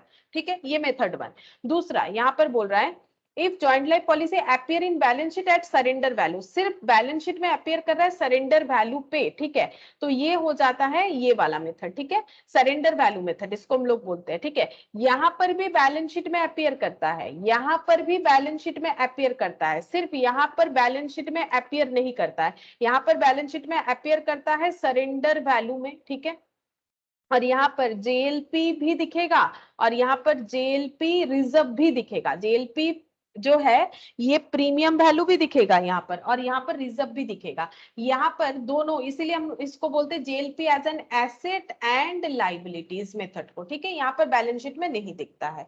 तो ये हो गया, एक बार मैंने बता दिया फिर से कंसेप्ट। अब देखो क्वेश्चन यहाँ पर क्या बोल रहा है कि if joint life policy appear in balance sheet at surrender value then the firm will gain on the death of partner. अगर सरेंडर वैल्यू पे दिख रहा है बैलेंस शीट पे, सिर्फ सरेंडर वैल्यू पे दिख रहा है, रिजर्व पे नहीं दिख रहा है, मतलब कौन सा मेथड, सिर्फ सरेंडर वैल्यू पे दिख रहा है। यहाँ पर मैंने बोला कि यहाँ पर एक जगह पे दिखेगा, यहाँ दो जगह है ना, यहाँ पर जेएलपी सरेंडर वैल्यू पे दिखेगा और यहाँ पर JLP surrender value as well as JLP reserve भी दिखेगा। तो ये कौन सा मेथड बता रहे हैं, ये तो नहीं हो रहा है, ये तो कंफर्म है ना, और ऐसे भी इसका एग्जांपल कर लिए तो ये तो आएगा नहीं। अब मुझे बोलो ये दोनों में से कौन सा वाला मेथड बोल रहा है question, surrender method. Surrender value method, ठीक है। तो सरेंडर वैल्यू में शो हो रहा है, अब गेन तो होगा, डेथ हो गया है तो पूरा पॉलिसी अमाउंट मिलेगा, गेन होगा। For example ABC are in partnership sharing profit and losses in the ratio 5:3:2, they took joint life policy 1 lakh, 1 lakh मिल जाएगा, किसी का भी डेथ होगा, देखते किसका डेथ हुआ है, which is appearing in balance sheet at surrender value of 10,000। लेकिन इस जॉइंट लाइफ पॉलिसी का सरेंडर वैल्यू कितना दिख रहा है बैलेंस शीट में 10,000। Now if A dies the firm will receive 1 lakh from the insurance company. तो देखो इसका एंट्री क्या होगा, इंश्योरेंस कंपनी से 1 लाख ही मिला तो इसका तो एंट्री पास करेंगे, बैंक अकाउंट डेबिट, किस चीज का पैसा आया, जेएलपी का, जॉइंट लाइफ पॉलिसी का पैसा आया। लेकिन जब डिस्ट्रीब्यूट हो रहा है तो 90,000 डिस्ट्रीब्यूट हो रहा है ओल्ड पार्टनर में, ओल्ड प्रॉफिट शेयरिंग रेशियो में, 90,000 divided by 10, 9,000 into 5, 9,000 into 3, 9,000 into 2। ये तो तुम लोग को समझ में आ गया डिस्ट्रीब्यूशन क्या है, लेकिन 90,000 क्यों, इसका भी मैंने बताया था, फिर से एक बार बताते। 90,000 इसीलिए क्योंकि यहाँ पर हम देख लेते, मेरे ये जो जैम बोर्ड इसमें मैंने लिखा था ये है कि नहीं, इसमें नहीं है, ठीक है, एक सेकंड, हम एक बार जहां पर लिखे थे वो दिखा देते हैं तो फिर तुम लोग को समझने में आसानी हो जाएगा। तुम जिन लोगों की कॉपी में लिखा हुआ है वो लोग कॉपी से एक बार चेक करो।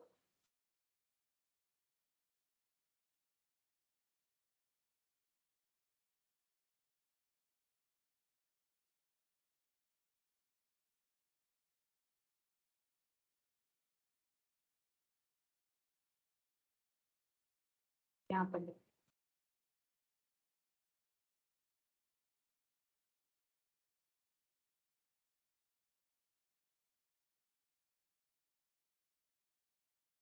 ये देखो, यहाँ पर मैंने दिखाया था, if JLP is treated as an expense then it is not appeared in balance sheet. ये तो हम लोगों ने कर लिया। अगर जेएलपी, ये देखो यहाँ पर जेएलपी को हम लोग अगर एसेट ट्रीट करते हैं तो क्या होगा, जेएलपी को अगर हम लोग एसेट ट्रीट करते हैं तो उसका ट्रीटमेंट कुछ इस तरह से होता है। ये देखो मैंने यहाँ पर एक एग्जांपल भी लिया था यहाँ पर, ठीक है। एसेट ट्रीट करने से सरेंडर वैल्यू से प्रीमियम वैल्यू एडजस्ट कर देते, जैसे फर्स्ट ईयर कितना पे किया था प्रीमियम 10,000, ठीक है, जेएलपी प्रीमियम टू बैंक, क्योंकि क्वेश्चन देखो पॉलिसी वैल्यू 1 लाख का था, प्रीमियम 10,000 करके था, ठीक है। अब ये पीएल ट्रांसफर हो गया जेएलपी प्रीमियम में, क्योंकि फर्स्ट ईयर सरेंडर वैल्यू कुछ नहीं था। मतलब हम लोग ये बोलना चाहते हैं कि 10,000 जो हम लोगों ने पे किया, अगर हम लोग फर्स्ट ईयर के बाद डिसकंटिन्यू करेंगे तो हमें 10,000 का कुछ भी नहीं मिलेगा। लेकिन जब सेकेंड ईयर सरेंडर वैल्यू 9,000 बोल रहा है, इसका मीनिंग ये हो जाता है कि सेकेंड ईयर जब हम लोग, मान लो फर्स्ट ईयर हम लोगों ने कंटिन्यू किया पूरा पॉलिसी, ठीक है, सेकेंड ईयर भी हम लोगों ने कंप्लीट किया, कंप्लीट करने का मतलब है फिर से प्रीमियम दे दिया 10,000 का, क्योंकि मैंने यहाँ पर प्रीमियम पर ईयर 10,000 लिया था, ठीक है। अब जब हम लोग इसका कैलकुलेशन एज एन एसेट करते हैं तो हम लोग इस तरह से थिंकिंग अपना बनाएंगे, अगर सरेंडर वैल्यू 9,000 है तो उस केस में हम लोग ये मानते हैं कि अभी सेकेंड ईयर में कंप्लीशन के बाद अगर हम लोग इस पॉलिसी को सरेंडर कर देते हैं तो हम लोग 10,000 के अगेंस्ट में हमें एटलीस्ट 9,000 मिलेगा, मतलब पीएल में 1,000 चार्ज करेंगे इस ईयर के लिए। तो इसका एंट्री कुछ इस तरह से किया था मैंने, ये देखो पीएल डेबिट 1,000, जेएलपी एसेट बोल के 9,000 दिखाएंगे। क्यों? इसका कंसेप्ट ये लगाया कि सेकेंड ईयर में जो 10,000 पे किया इसके बाद डिसकंटिन्यू करने पे हमें एटलीस्ट 9,000 मिलेगा, क्योंकि सरेंडर वैल्यू 9,000 दिख रहा है, 1,000 पीएल में चला जाएगा। ये कंसेप्ट में हम लोगों ने देखा था और इसी वजह से बैलेंस शीट में जेएलपी 9,000 दिखेगा। ठीक है, अब इस पे हम लोगों ने एक जो है कंक्लूजन देखा था। कंक्लूजन ये था कि अगर ऐसा पॉलिसी बीच में सरेंडर होता है तो हमें ये चेक करना पड़ता है कि surrender value equal to amount show in balance sheet है अगर, तो कोई भी ट्रीटमेंट करने का जरूरत नहीं है। मतलब सरेंडर वैल्यू जैसे इस क्वेश्चन में अगर सेकेंड ईयर हम लोग सरेंडर कर देते हैं तो हम लोगों को 9,000 मिल सकता है, ठीक है, as a surrender value policy के स्कीम के हिसाब से, और बैलेंस शीट में भी 9,000 ही दिख रहा है, तो कोई ट्रीटमेंट करने का जरूरत नहीं, क्योंकि 9,000 ऑलरेडी डिस्ट्रीब्यूट हो चुका होता है। उसका भी मैंने लॉजिक बताया था क्यों हो जाता है। ठीक है, ये तुम लोग देखोगे एक बार क्लास तो समझ जाओगे क्यों हो जाता है। ये एक बार फिर से बता देते हैं, देखो क्यों हो जाता है। अगर हम लोग पूरा एक्सपेंस ट्रीट करते हैं तो मैंने एक एग्जांपल लिया था कि अगर मान लेते हैं कि हम लोग का 1 लाख का इनकम है, जेएलपी एज एन एक्सपेंस में देख लो या जेएलपी एज एन एसेट में देख लो। ठीक है, हम लोग मान लेते हैं कि हम लोग का इनकम अगर 1 लाख था और अगर हम लोग जेएलपी का एज एन एक्सपेंस ट्रीट करते हैं तो पूरा का पूरा 10,000 यहाँ पर जाता है और उस ईयर का 90,000 प्रॉफिट होता है, जो पार्टनर लोगों में अगर इक्वली डिस्ट्रीब्यूट होता है, मैंने 2 पार्टनर लिया था तो 45-45 डिस्ट्रीब्यूट होगा। अब यही चीज अगर हम लोग JLP as an asset treat करते हैं देन क्या होता है, 1 लाख का ही प्रॉफिट मानेंगे तभी तो कंपेयर कर पाएंगे। प्रीमियम 1,000 होगा क्योंकि 9,000 जो है हम लोग जेएलपी में दिखा रहे, पीएल में 1,000 दिखा रहे, तो प्रीमियम 1,000, नेट प्रॉफिट 99,000, यानी प्रॉफिट का अमाउंट बढ़ जाएगा अगर एक्सपेंस कम दिखाएंगे। क्योंकि इस तरह के ट्रीटमेंट में हम लोगों ने एक्सपेंस को कम दिखाया ना, इस तरह के ट्रीटमेंट में हम लोगों ने एक्सपेंस को रिड्यूस करके दिखाया इस वजह से, क्योंकि एटलीस्ट 9,000 तो हमें मिल जाएगा। तो मैंने ये सेकेंड ईयर का ही दिखाया, सेकेंड ईयर जेएलपी एक्सपेंस में ऐसा होगा, लेकिन सेकेंड ईयर में जेएलपी एज एन एसेट में ऐसा होगा अगर फर्स्ट ईयर नील है तो वैल्यू। मेरे एग्जांपल के हिसाब से मैंने ये बताया था। तो देखो 99,000 इनमें इतना डिस्ट्रीब्यूट हो जाता है, यानी प्रॉफिट अमाउंट हायर हो जाता है, डिस्ट्रीब्यूशन हायर हो जाता है। तो जो 9,000 ये देखो कितना ज्यादा मिला, 45-45, यहाँ 49,500, 49,500, 4,500 पर हेड ज्यादा मिल रहा है, जो कि 9,000 को सेटिस्फाई कर देगा। ठीक है, यानी इसीलिए बोल रहा है कि अगर ऑलरेडी 9,000 डिस्ट्रीब्यूटेड है तो फिर क्यों डिस्ट्रीब्यूट करें। तो सरेंडर वैल्यू इक्वल टू अगर amount show in balance sheet है तो कोई ट्रीटमेंट करने का जरूरत नहीं है, लेकिन अगर सरेंडर वैल्यू बैलेंस शीट में ऑन दैट मोमेंट जितना भी वैल्यू है उससे ज्यादा है तो सिर्फ और सिर्फ एक्सेस अमाउंट डिस्ट्रीब्यूट किया जाएगा। ठीक है, सिर्फ और सिर्फ एक्सेस अमाउंट। जैसे यहाँ पर सरेंडर जो है पैसा तो 1 लाख मिल रहा है, लेकिन सरेंडर वैल्यू कितना दिख रहा था बैलेंस शीट में, यहाँ पर बैलेंस शीट में एसेट साइड में दिखेगा सरेंडर वैल्यू दिख रहा था जेएलपी का कितना 10,000। ठीक है, तो 10,000 दिख रहा है और जो रिसिप्ट अमाउंट है वो 1 लाख है। तो क्योंकि जेएलपी एज एन एसेट है तो पार्टनर लोगों में कितना डिस्ट्रीब्यूट होगा हम लोग चेक करेंगे, क्या surrender value equal to balance sheet value, balance sheet JLP value. अगर ऐसा है तो कोई ट्रीटमेंट नहीं है, और अगर surrender value greater than balance sheet JLP value है तो उस केस में एक्सेस अमाउंट डिस्ट्रीब्यूट होगा। तो बोलो कौन सा कंडीशन हो रहा है, 1 या 2, कौन सा कंडीशन हो रहा है। सरेंडर वैल्यू तो ये है, सरेंडर वैल्यू एक्चुअली यहाँ पर पॉलिसी वैल्यू हो जा रहा है, बैलेंस शीट वैल्यू अब जेएलपी 10,000 है, क्वेश्चन में बोल दिया, और ये सरेंडर वैल्यू ही होता है, इसीलिए इसको भी सरेंडर वैल्यू बोलते हैं। और यहाँ पर सरेंडर वैल्यू का मतलब होता है जो पैसा हमें मिल रहा है। ठीक है, या फिर यहाँ पर वो रिटायरमेंट था मैंने सरेंडर वैल्यू लिखा था, यहाँ पर पॉलिसी वैल्यू बोल सकते हो। तो मुझे बोलो कि कौन सा यहाँ पर ऑप्शन हमारा जनरेट हो रहा है, ऑप्शन ए या ऑप्शन बी। क्या हमें जो इंश्योरेंस कंपनी से मिल रहा है जो बैलेंस शीट में दिख रहा है क्या दोनों इक्वल है कि अनइक्वल है, पहले ये सोचो। इंश्योरेंस कंपनी 1 लाख दे रही है, ठीक है, और ये पॉलिसी हमारे बैलेंस शीट में सरेंडर वैल्यू पे 10,000 पे अपियर कर रहा है, मतलब 10,000 पे दिख रहा है जिस दिन ये इंसिडेंट हुआ। तो हमें रिसिप्ट वैल्यू जो है क्या वो बैलेंस शीट में अपियर्ड जेएलपी वैल्यू से इक्वल है या कम है कि ज्यादा है, बोलो।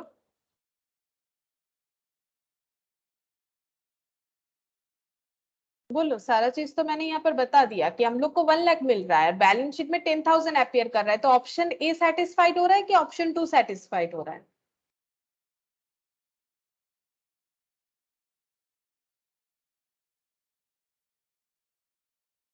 बोलो।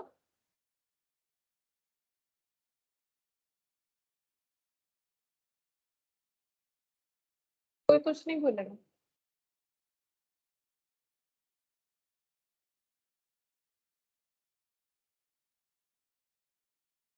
ये ये तो मैंने तो सारा चीजें बता दिया, कुछ तो बोलो कि क्या हो रहा है। जेएलपी 10,000 में बैलेंस शीट में दिख रहा है और हमें 1 लाख मिल रहा है, तो जो रिसिप्ट अमाउंट है वो बैलेंस शीट अमाउंट से इक्वल है कि ज्यादा है?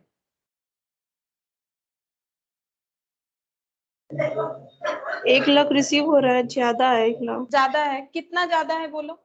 90,000। 90,000। तो वही था कंडीशन कि जितना एक्सेस होगा वो पार्टनर लोगों में डिस्ट्रीब्यूट हो जाएगा, इसीलिए 90,000 डिस्ट्रीब्यूट हुआ। ठीक है, इसीलिए 90,000 डिस्ट्रीब्यूट हुआ।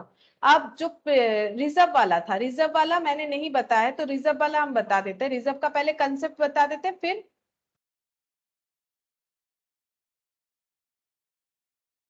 फिर वो वाला पॉइंट बताएंगे। रिजर्व वाला मैंने पहले नहीं बताया, तो ये बता देते। जेएलपी एज एन रिजर्व वो कैसे होगा? JLP as an reserve, actually JLP as an reserve and asset, actually लिख देते हैं asset and life.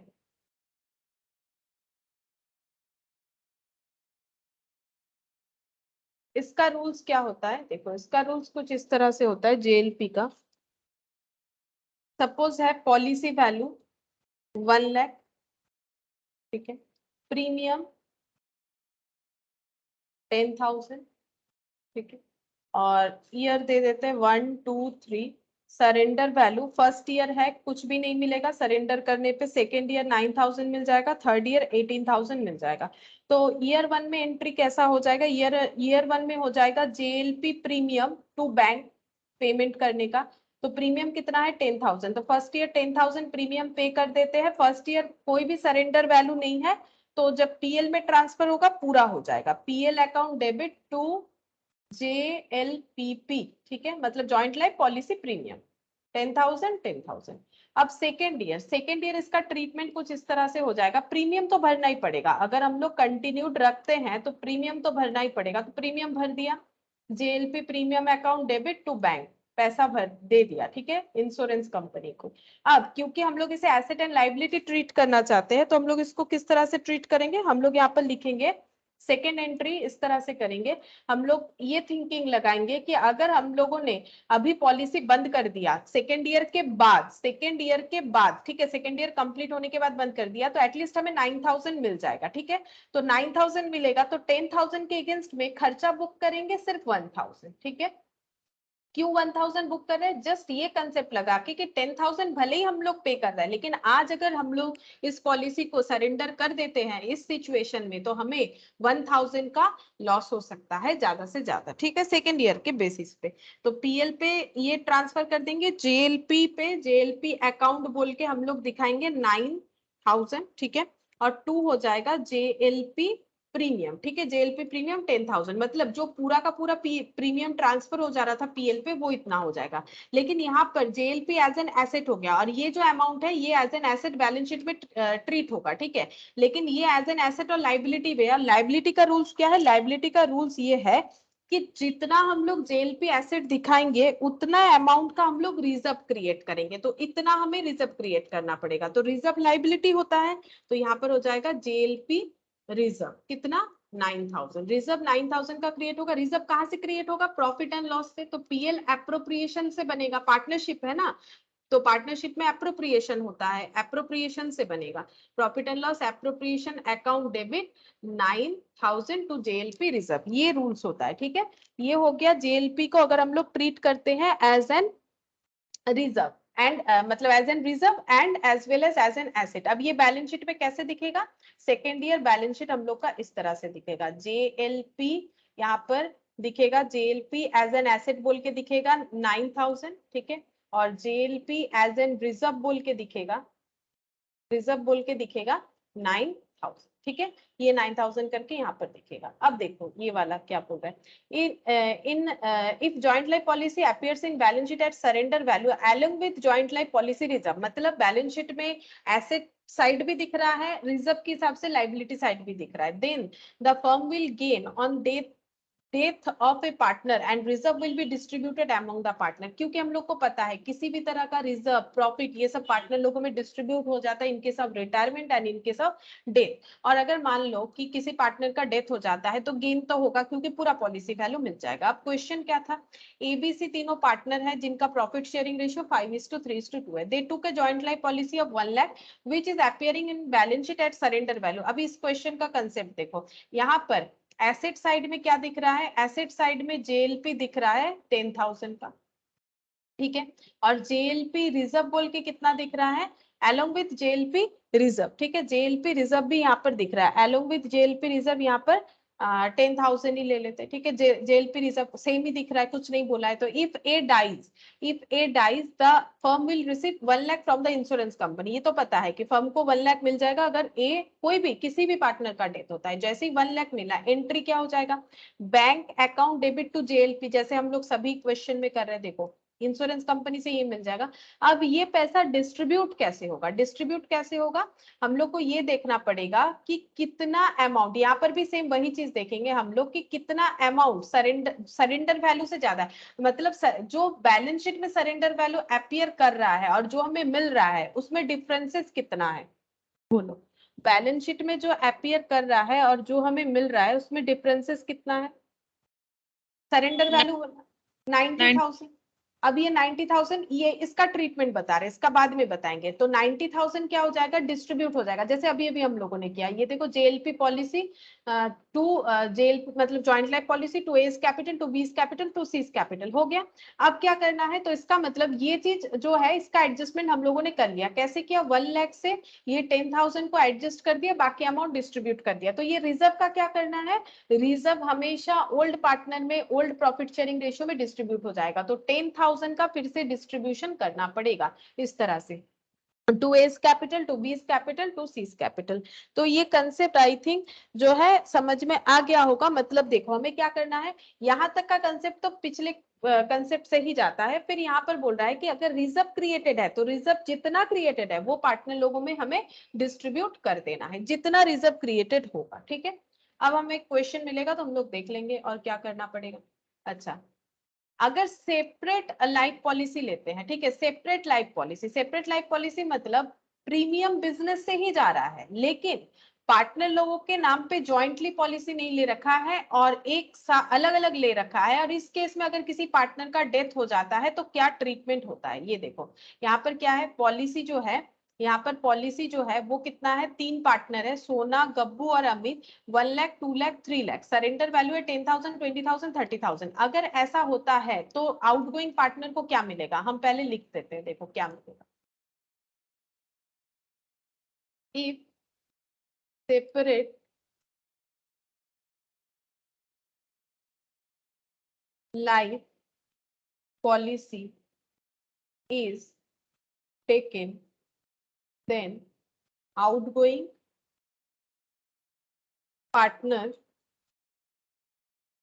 Will get, क्या मिलेगा, outgoing partners share equal to क्या हो जाएगा, क्या मिलेगा। अच्छा, इनको मिलेगा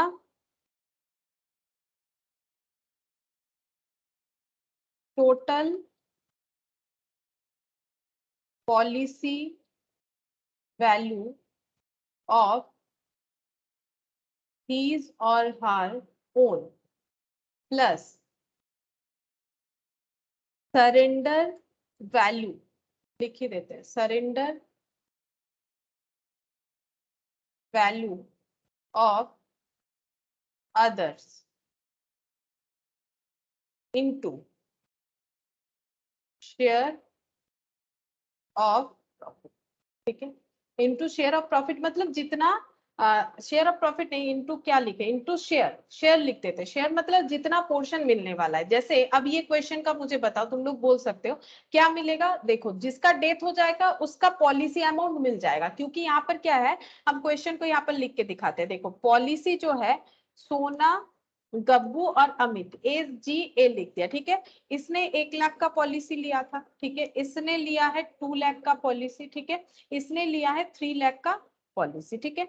सरेंडर वैल्यू क्या है, 10,000, 20,000 और 30,000, ठीक है। अब क्वेश्चन हमें बोल रहा है कि ए का डेथ हो गया, ए का डेथ हो गया, ठीक है, ए डाइड। तो मुझे ये बोलो किसका पॉलिसी वैल्यू हमें मिल जाएगा। ये हम लोग रूल्स नहीं देख के भी तो बता सकते ना, अगर ए का डेथ हो जाता है तो क्या मिलेगा, ए को ए का क्या मिल जाएगा, पूरे पार्टनरशिप फर्म के हिसाब से बोलो ए का क्या मिल जाएगा। एक पॉलिसी वैल्यू मिल जाएगा, पॉलिसी वैल्यू मिल जाएगा कितना, 3 लाख। सिर्फ ए का ही मिलेगा, बाकी लोगों का तो नहीं मिलेगा, क्योंकि डेथ जिसका होता है उसी का पॉलिसी मैच्योर होता है, क्योंकि ये तो अलग अलग लिया हुआ है। तो पॉलिसी मिल गया 3 लाख। तो देखो मैंने वही लिखा था, total policy value of his और आवर ओन, जिसका डेथ होता है वो, ठीक है। प्लस क्या मिलेगा, सरेंडर वैल्यू ऑफ अदर। तो बाकी लोगों का सरेंडर वैल्यू क्या है, बाकी लोगों का सरेंडर वैल्यू ये कैलकुलेट किया जाएगा। ये इसीलिए कैलकुलेट किया जाता है, इसका रीजन ये है क्योंकि फर्म से पैसा दिया गया था प्रीमियम का, और फर्म में मेहनत सभी ने किया है, तो इसका हिस्सा भी मिलना चाहिए इनको, इसी वजह से। तो बोलो सरेंडर वैल्यू बाकी का कितना है, 10 + 20 30, तो 3,30,000 हो गया, ठीक है। 3,30,000 ये टोटल रिसिप्ट अमाउंट होगा, लेकिन ये पूरा नहीं मिलेगा, इसका हिस्सा मिलेगा जो इनका प्रॉफिट शेयरिंग रेशियो है। तो इनका पीएसआर है क्वेश्चन के हिसाब से 3:1:1, ठीक है। तो ये अमित का कितना हो जाएगा, अमित शेयर यानी ए शेयर लिख देते हैं, 3,30,000 इंटू 1/1/5, तो देखते हैं कितना होता है, 66,000, ठीक है, 66,000। तो ये याद रखो, जब सेपरेट लाइफ पॉलिसी होता है और किसी का डेथ हो जाता है तो ऑब्वियसली जिसका डेथ हो गया उसका पॉलिसी मैच्योर, वो तो मिलेगा ही मिलेगा। और बाकी लोगों का क्या होगा, बाकी लोगों का सरेंडर वैल्यू ऐड किया जाएगा, तो टोटल अमाउंट का, टोटल रिसिप्ट अमाउंट का हिस्सा अकॉर्डिंग टू पीएसआर मिल जाएगा जो डिजीज पार्टनर होगा, ठीक है, ये हो जाएगा। मैम लेकिन ये तो सेपरेट है ना, तो सेपरेट में बाकी पार्टनर का क्यों इसमें ऐड होगा सरेंडर वैल्यू। सरेंडर वैल्यू बाकी पार्टनर के इसीलिए ऐड होगा क्योंकि सरेंडर, ये जो अभी तक प्रीमियम पे हो रहा था, क्या उसमें ए का कोई कंट्रीब्यूशन नहीं था, क्योंकि प्रीमियम तो ये लोग अपने पर्सनल एक्सपेंस से नहीं दे रहे, बिजनेस के एक्सपेंस से दे रहे हैं, ठीक है।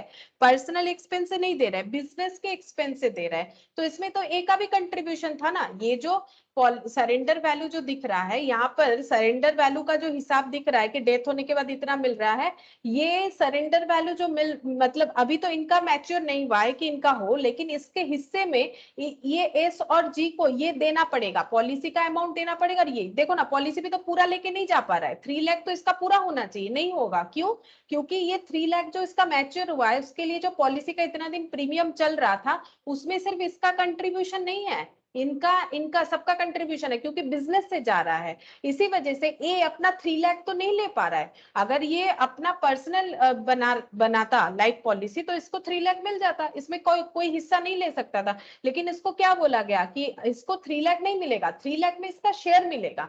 उसी तरह से ए का डेथ हो जाता है, लेकिन इनका जो पॉलिसी चल रहा था उसमें भी तो ए का मेहनत इंक्लूडेड, जैसे ए के पॉलिसी में इनका मेहनत इंक्लूड है, वैसे ही इनके पॉलिसी में ए का मेहनत इंक्लूड है। इसीलिए ए को क्या मिलेगा, अपना पॉलिसी पूरा नहीं, वो अपने पॉलिसी में अपना हिस्सा मिलेगा, सिर्फ शेयर के हिसाब से 3 लाख नहीं मिलेगा पूरा, वैसे तो 3 लाख ही मिलना चाहिए। अगर ये पार्टनरशिप हम नहीं होके इंडिविजुअल बिजनेसमैन होता ए, तो उसे 3 लाख पूरा मिल जाता, लेकिन ऐसा नहीं हो रहा है ना, 3 लाख में उसका हिस्सा मिल रहा है। उसी तरह से इनका ऑन दैट मोमेंट अगर ये पॉलिसी डिसकंटिन्यूड करते हैं तो सरेंडर वैल्यू इतना होता है, तो इसमें ए अपना हिस्सा लेगा, मतलब ये रूल्स है कि ए को इतना मिलेगा। और इसका रीजन बस इतना ही है क्योंकि ये जो पॉलिसी है भले ही सेपरेटली इन्होंने ले रखा है, लेकिन प्रीमियम तो बिजनेस से पे हो रहा है, तो सभी का प्रीमियम भरने में सभी का कंट्रीब्यूशन है, इसीलिए इस तरह से डिस्ट्रीब्यूट किया जाएगा, क्योंकि 3 लाख सिर्फ ए के मेहनत से नहीं मिलेगा, ठीक है। 3 लाख जो पॉलिसी मैच्योर हुआ, ऑब्वियसली वो ए का डेथ हो गया तो ही 3 लाख मिल रहा है, लेकिन ये पॉलिसी इसीलिए चल रहा था क्योंकि प्रीमियम बिजनेस से दिया जा रहा था। बिजनेस कौन कर रहा था, अकेला ए नहीं, एस जी और ए सभी कर रहा था, इसीलिए 3 लाख पूरा नहीं मिला। देखो 3 लाख का 1/5 मिला, इसको इंडिविजुअली भी हम लोग कर सकते हैं, 3 लाख का 1/5 मिला यानी 60,000 ले जाएगा, 3 लाख तो नहीं ले जा पा रहा है, और यहाँ पर जो 30,000 सरेंडर वैल्यू मिलेगा इनको, मतलब मिल सकता है अगर ये यहाँ पर डिसकंटिन्यू करते हैं तो अभी सिचुएशन ये है कि इतना इतना सरेंडर वैल्यू है on the date of death, ये दिख रहा है हम लोग को, तो सरेंडर वैल्यू में ये अपना हिस्सा लेगा, क्योंकि ये जो पॉलिसी चल रहा है उसमें ए का अभी तक का कंट्रीब्यूशन था, तो अभी तक का हिस्सा ए अपना पॉलिसी का पूरा नहीं ले पाएगा, लेकिन जैसे अपने पॉलिसी का पूरा नहीं ले पाएगा वैसे सरेंडर वैल्यू में भी अपना हिस्सा क्रिएट करेगा, यानी 30,000 में 1/5 यानी 6,000। ठीक है, देखो प्रोपोर्शनेटली ले गया, पूरा कुछ भी नहीं ले पाया, दूसरे मतलब अपना हिस्सा पूरा नहीं ले पाया, दूसरे के हिस्से में उसका मेहनत था उतना ले लिया, तो अपना मेहनत का हिस्सा ले लिया। समझ में आया क्यों ऐसा होता है? Yes ma'am. देखो वही बोला है, instead of taking one joint life policy in the name of all the partners में take individual policies on the lives of respective partner, the premium paid is charge to profit and loss account on the death of partner, the only amount of which for which the deceased partner was insured would be recovered from the insurance company। मतलब जो जिसका death हो जाएगा उसी का पूरा amount मिलेगा, बाकी लोगों का नहीं। the policies of the surviving partner, जो भी पार्टनर रह जाएंगे, will continue to survive but the surrender value of the policies of the surviving partner would also be taken into the account। ये लेना पड़ेगा for the purpose of calculating the amount payable to the legal representative। इसका मतलब ये नहीं है कि insurance company इनको सरेंडर वैल्यू पे कर दे रही है, इन्होंने अपना पॉलिसी नहीं मतलब आगे कंटिन्यू नहीं करना है, ऐसा बात नहीं है। इनको आगे अपना पॉलिसी कंटिन्यू करना है कि नहीं करना है, ये इनका पर्सनल डिसीजन है एस और जी का, कि ये आगे कंटिन्यू करना चाहेंगे कि नहीं करना चाहेंगे, लेकिन ये चाहे तो कर सकते हैं। अगर ए का डेथ हो गया कोई बात नहीं, ये अपना पॉलिसी अगर चाहे तो आगे कंटिन्यू कर सकते हैं, लेकिन ए को कितना मिलेगा उस कैलकुलेशन के पर्पस पे ये चेक करना पड़ेगा कि जिस दिन डेथ हो रहा है उस दिन बाकी लोगों का सरेंडर वैल्यू कितना है, और जो डिजीज्ड है उसको क्या मिल रहा है एज अ पॉलिसी वैल्यू। ठीक है, अच्छा अब यहाँ पर क्या बोला है, देखो यहाँ पर क्यों कैलकुलेट कर, for the purpose of calculating the amount payable to the legal representative of the deceased partner. In other words the legal representative would be entitled to receive share in surrender value equivalent to the profit sharing ratio of the deceased partner. क्या मिलेगा, surrender value का PSR के हिसाब से मिल जाएगा, surrender value का, ये देखो सरेंडर वैल्यू का पीएसआर के हिसाब से मिल जाएगा। अब एंट्री क्या होगा, एंट्री यहाँ पर बोल दिया, हम लोग क्वेश्चन करेंगे तो समझ जाएंगे। देखो bank account debit to separate life policy of deceased partner, मतलब जो पैसा मिल गया यहाँ पर अगर देखो तो ये 3 लाख वाला, ठीक है, ये 3 लाख कंपनी के अकाउंट में आएगा, क्योंकि 3 लाख तो इंश्योरेंस कंपनी पे करेगी। ठीक है, अच्छा अब देखो separate life policy of deceased partner 3 lakh, separate life policy of remaining partner surrender value. ठीक है, सरेंडर वैल्यू कितना था, सरेंडर वैल्यू था यहाँ पर 30,000। ठीक है, सरेंडर वैल्यू हो गया 30,000 to executors account, total value of distributed in profit sharing ratio, total value जो मिला डिस्ट्रीब्यूट हुआ 66,000। ठीक है, और बाकी यहाँ पर एडजस्ट करके देखेंगे तो वो रिमेनिंग पार्टनर में डिस्ट्रीब्यूट हो जाएगा। ठीक है, 3,30,000 में से 60,000 चला गया, 66,000, तो जो बचेगा 2,64,000 शायद बच रहा है। ठीक है, ये यहाँ पर ट्रांसफर हो जाएगा। Being the total of assured value of disease partners life policy and surrender value of the other partners life policy distribute in the profit sharing ratio, जैसे डिस्ट्रीब्यूट होगा।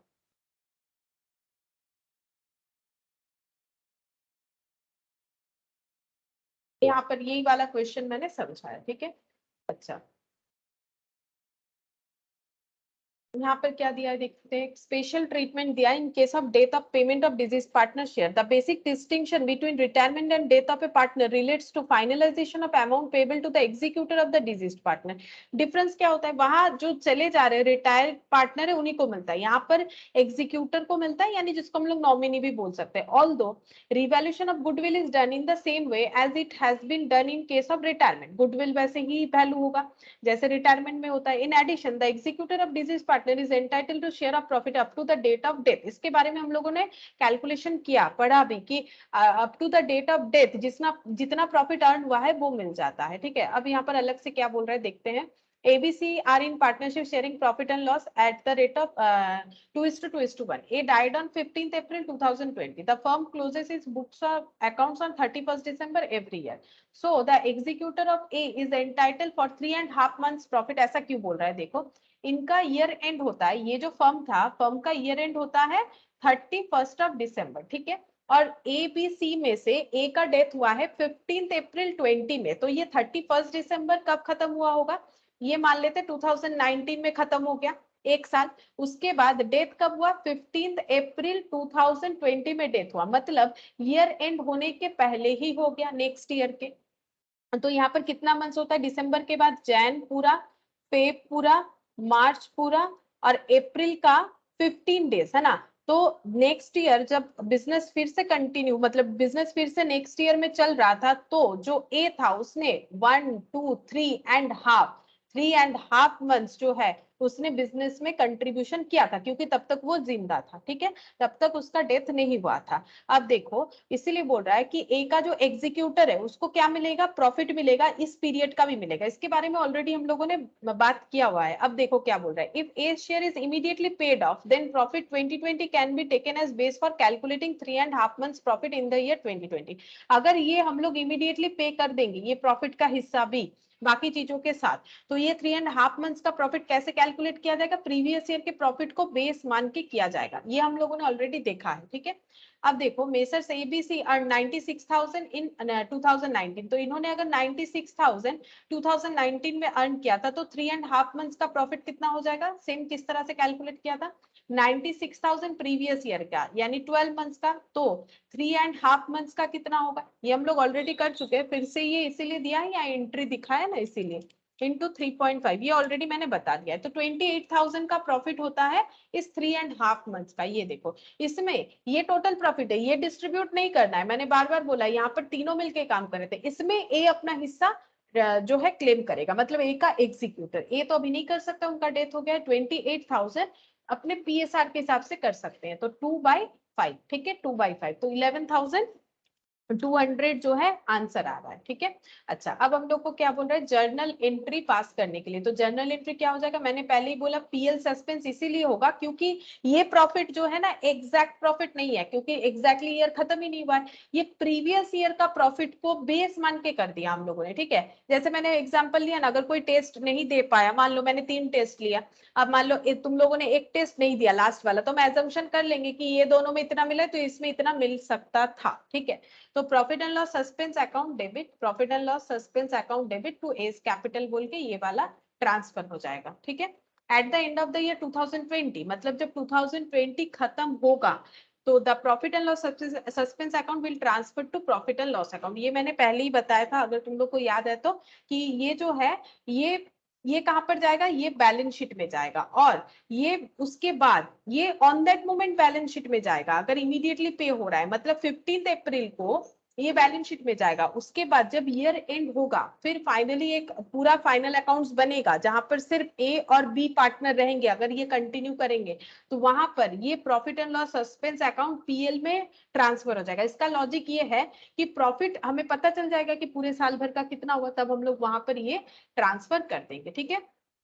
तो एंट्री क्या हो जाएगा? ये PL debit to PL suspense हो जाएगा, profit and loss account में ये ट्रांसफर हो जाएगा। अच्छा, अब यहाँ पर क्या दिया है देखो,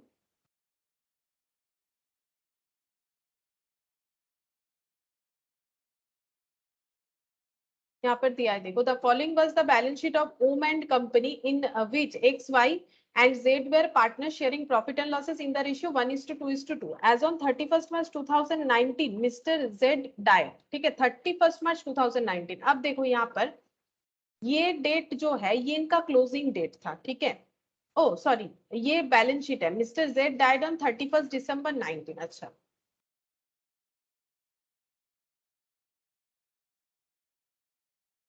मुझे लगा कि जिस दिन डेथ हुआ है वही इनका ईयर एंड था, नहीं, जेड का डेथ हुआ है 31 दिसंबर 2019 को, मतलब मार्च के बाद, मतलब इन्होंने ईयर एंड के बाद कितना दिन बिजनेस किया? मार्च के बाद अप्रैल पूरा बिजनेस किया, मई, जून, जुलाई, अगस्त, September, October, November and December 1, 2, 3, 4, 5, 6, 7, 8, 9 9 months वो बिजनेस में कंटिन्यूड पीरियड में थे, उसके बाद उनका डेथ हुआ है. His account has to be settled under the following terms. तो यहाँ पर कुछ बैलेंस शीट दे रखा है और जो टर्म्स है वो बोल रखा है गुडविल को कैलकुलेट करना है at the rate of 2 years purchase on the basis of average of 3 years profit and losses. The profit and loss for the 3 years details below. 3 साल का पीएल दे रखा है और गुडविल जो है कैलकुलेट करना है 3 years के प्रॉफिट का. ये जो दे रखा है इसके एवरेज, इसका एवरेज करना पड़ेगा और उसके बाद जो प्रॉफिट आएगा उसको इंटू 2 करना पड़ेगा. ठीक है, इंटू 2 क्यों? क्योंकि नंबर ऑफ ईयर परचेज 2 दे रखा है. प्रॉफिट फ्रॉम द पीरियड 1/4/19 से लेके 31 December 19 shall be ascertained proportionately on the basis of average profit and loss of the preceding 3 years. तो क्योंकि उन्होंने बिजनेस का एक साल खत्म होने के बाद, मतलब प्रीवियस ईयर खत्म होने के बाद 9 months कंटिन्यूड हालत में थे, उसके बाद डेथ हुआ, तो उनको 9 months का प्रॉफिट मिलेगा. और ये कैसे डिस्ट्रीब्यूट होगा? 2 पैटर्न पड़ा था, टाइम बेसिस और सेल्स बेसिस. यहाँ पर बोला है कैसे देना पड़ेगा? Average profit of and losses of the preceding 3 years. Preceding 3 years के प्रॉफिट के एवरेज के हिसाब से पे करना पड़ेगा प्रोपोर्शनेटली. मतलब 3 साल का प्रॉफिट का एवरेज निकालेंगे, जो होगा वो 12 months का आएगा, पूरे एक साल का, उसमें 9 months का प्रॉफिट कैलकुलेट करके बताएंगे कि इनको कितना मिलने वाला है. During the year ending 31 March 19, ठीक है, इस साल कॉस्टिंग कार, एक 40,000 वाला कार जो परचेस हुआ था 1/4/18 में और डेबिट कर दिया गया था ट्रैवलिंग एक्सपेंसेस अकाउंट में, on which depreciation is to be calculated 20% per annum on WDV method. This asset is to be brought into account at the depreciated value. तो ये एक क्या हो गया है? एरर हो गया है. एरर क्या है? कार खरीदा गया था जिसका एंट्री होना चाहिए था कार टू बैंक, ठीक है, लेकिन इसको इन लोगों ने क्या कर दिया है? Debited to travelling expenses. मतलब ट्रैवलिंग एक्सपेंसेस टू क्या कर दिया है? टू बैंक, क्योंकि सिर्फ डेबिट गलत हुआ है, ऐसा ही बोल रहा है. तो इसको रेक्टिफाई अगर करेंगे, रेक्टिफिकेशन में क्या किया जाता है? जो सही है उसको टच मत करो, ठीक है. बैंक क्रेडिट होना चाहिए था, बैंक क्रेडिट हुआ है तो कुछ नहीं करना पड़ेगा रेक्टिफिकेशन एंट्री में. कार डेबिट होना चाहिए था, कार डेबिट नहीं हुआ है तो कार को डेबिट करो. ट्रैवलिंग एक्सपेंसेस डेबिट नहीं होना चाहिए था, उसको क्रेडिट करो, ठीक है. तो ये हो जाएगा एंट्री. अब इसका इंपैक्ट क्या आएगा? इसका इंपैक्ट ये आएगा कि हम लोगों के एसेट में, मतलब बैलेंस शीट में कार ऐड होगा और जो प्रॉफिट है उसको कम दिखाएंगे, मतलब सॉरी, प्रॉफिट जो है जो कम दिख रहा है क्योंकि ट्रैवलिंग एक्सपेंस दिखा रखा है तो पीएल कम दिख रहा होगा, तो पीएल को क्या करना पड़ेगा? इंक्रीज करना पड़ेगा. ट्रैवलिंग एक्सपेंस जितना दिखा है, कितना 40,000, उतने से प्रॉफिट को ज्यादा दिखाएंगे क्योंकि उतने से प्रॉफिट कम दिख रहा है, क्योंकि मेरा 40,000 का एक्सपेंस है ही नहीं. अगर पीएल में 40,000 का एक्सपेंस गलत दिखा रहे हैं तो मेरा तो आंसर गलत आएगा, क्योंकि ट्रैवलिंग एक्सपेंस तो पीएल में दिखता है, तो पीएल में मुझे 40,000 दिखाना है नहीं और मैंने 40,000 दिखा रखा है, तो ये तो गलत है. और ऊपर से 20% डेप्रिसिएशन भी चार्ज नहीं किया क्योंकि मैंने इसको एसेट ट्रीट नहीं किया. तो ये दोनों चीज हमें ठीक करना है. कौन से ईयर में करेंगे? 31 March 2019 में ठीक करना पड़ेगा, क्योंकि कार खरीदा गया था 1 April 18 में, मतलब इस साल का प्रॉफिट को सही करना पड़ेगा. 1 April 18 में, ये 31 March ईयर एंड है तो 1 April 18 इसका स्टार्टिंग है, तो यहाँ पर रेक्टिफिकेशन होगा, ठीक है. Other value of the asset were agreed as follows. बाकी एसेट का वैल्यू कुछ इस तरह से बता रखा है. Inventory, building, computer, investment, trade receivable. Calculate goodwill and Z share in the profit of the firm for the period. पहले बोला है गुडविल को कैलकुलेट करके बताओ, ठीक है. तो गुडविल को कैलकुलेट करने के लिए हमें 3 साल के प्रॉफिट का एवरेज करना पड़ेगा, लेकिन उसमें पहले रेक्टिफिकेशन करेंगे क्योंकि प्रॉफिट जो है वो गलत है. कौन से ईयर का? 2019 का. तो हम एक बार गुडविल का कैलकुलेट करके दिखा देते हैं.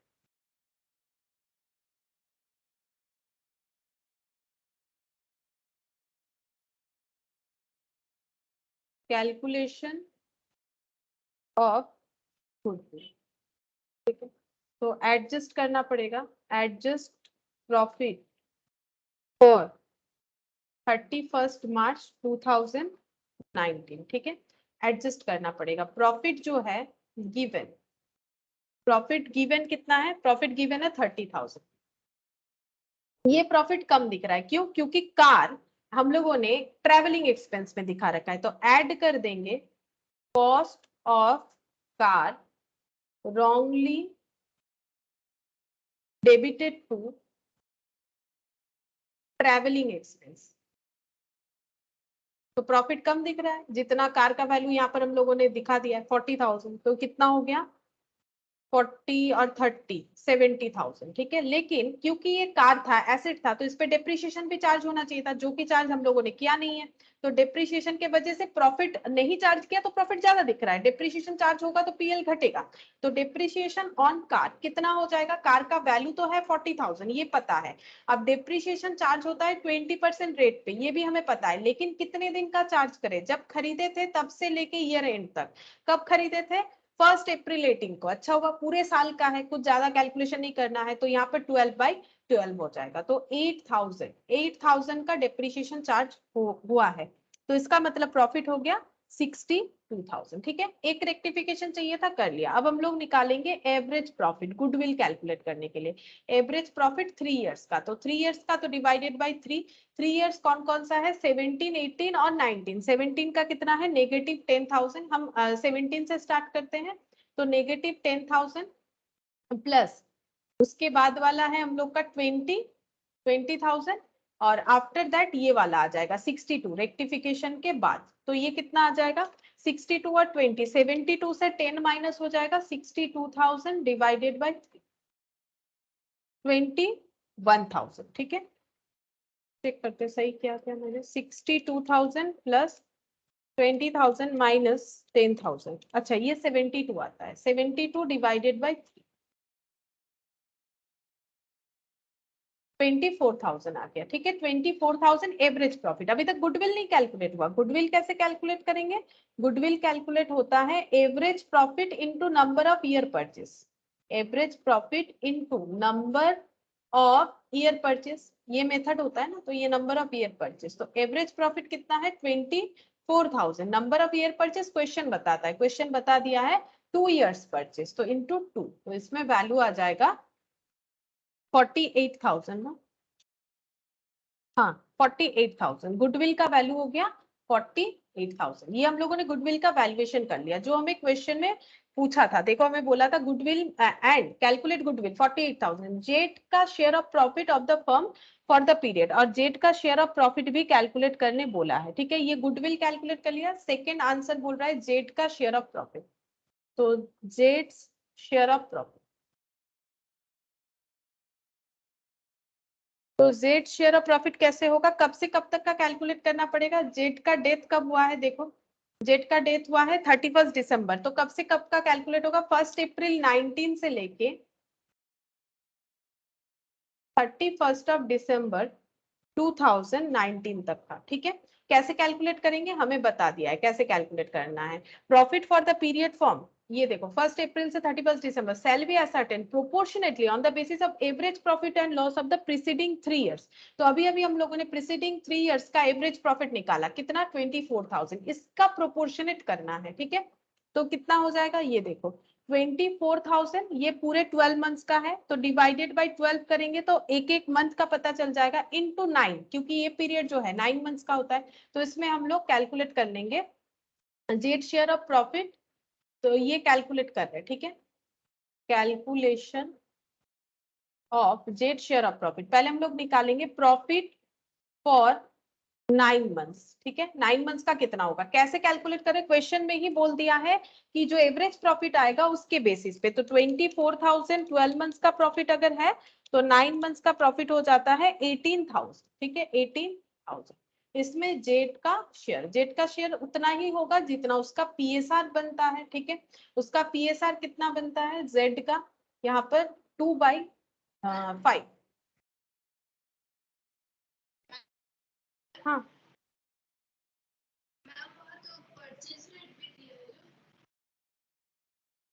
क्या बोल रहे हो, बहुत आवाज बहुत धीरे आ रहा है।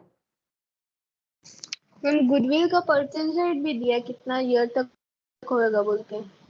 हाँ वो तो 2 गुडविल इयर्स तो परचेज दिया है जो। हाँ ये तो गुडविल कैलकुलेट हो गया, ये तो गुडविल नहीं हो रहा है ना, ये तो जेड को कितना प्रॉफिट मिलेगा, ये दूसरा पॉइंट कर रहे हैं ना। गुडविल तो कैलकुलेट कर ली, calculate goodwill and Z share in profit of the firm.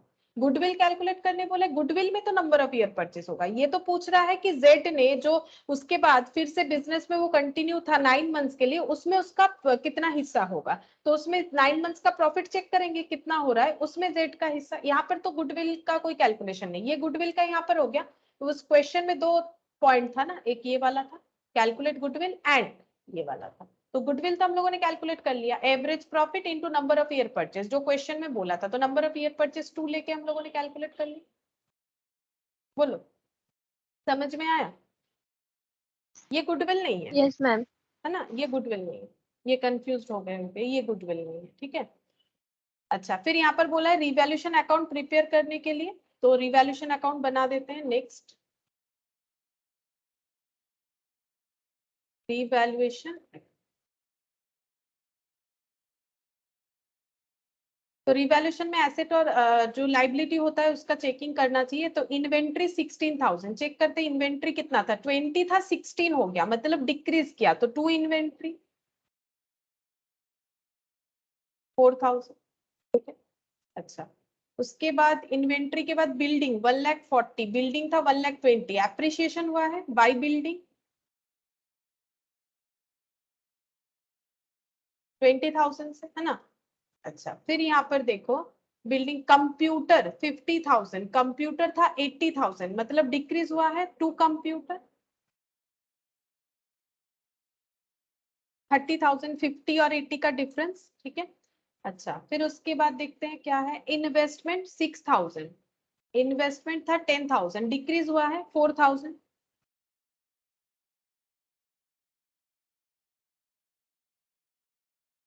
Next क्या बोला था यहाँ पर बोला है trade receivable were considered goods, मतलब ट्रेड रिसीवेबल में कोई भी प्रोविजन बनाने का जरूरत नहीं है, तो इसमें कोई चेंजेस नहीं होगा, फालतू का कंफ्यूज करने के लिए दिया है। गुड मतलब 20,000 में 20,000 ही रिकवर हो जाएगा, ये मान के चल रही है, यानी no need for creation any type of provision, ठीक है। तो ये कंफ्यूज करने के लिए दिया है कि हम लोग सोच में पड़ जाए क्या होगा, इसका तो कुछ करना ही नहीं, अगर बोल रहा है कि गुड है सारा का सारा जो ट्रेड रिसीवेबल है तो कुछ मत करो। अच्छा यहाँ पर एक चीज होगा, देखो रिवैल्यूएशन में क्या जाता है, अगर एग्जिस्टिंग एसेट लाइबिलिटी में चेंजेस होता है वो भी आता है, और अगर नया कोई लाइबिलिटी और नया कोई एसेट इंक्लूड होता है वो भी आएगा। जैसे यहाँ पर एक कार था, ठीक है, कार का हम लोगों ने कैलकुलेशन नहीं दिखाया था क्योंकि हम लोगों ने उसका एंट्री ही गलत कर दिया, खरीदा कार दिखा दिया ट्रैवलिंग एक्सपेंस, ठीक है, तो उस वजह से हम लोग का कैलकुलेशन गलत हुआ। तो इसका मतलब हम लोगों के बैलेंस शीट में कार जो है वो एंट्री ले लेगा, ठीक है। तो और कार की वजह से डेप्रिसिएशन भी आया, तो हम लोग क्या कर सकते हैं, यहाँ पर लिखेंगे बाई कार, और कार का वैल्यू कितने में हमारे यहाँ पर इंक्रीज मतलब रिकॉर्ड होगा, कार का वैल्यू ये देखो 40,000 में 8,000 माइनस हो जाएगा, ठीक है, 40,000 में 8,000 माइनस होके जितना वैल्यू होगा वो आएगा। तो यहाँ पर पहले हम लिखते हैं ऐसे बाई कार, ऐसे लिख देते हैं 40,000। हम लोग दो तरह से इसको रिप्रेजेंट कर सकते हैं, या तो डेप्रिसिएशन को हम लोग क्या कर सकते हैं अलग से दिखा सकते हैं, या फिर इस तरह से दिखा सकते हैं, देखो हम बोल देते हैं कैसे होगा।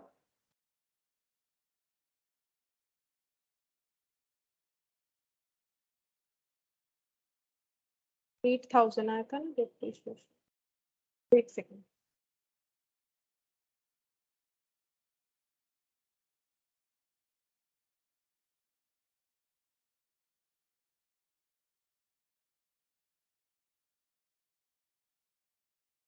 फोर्टी थाउजेंड और यहाँ पर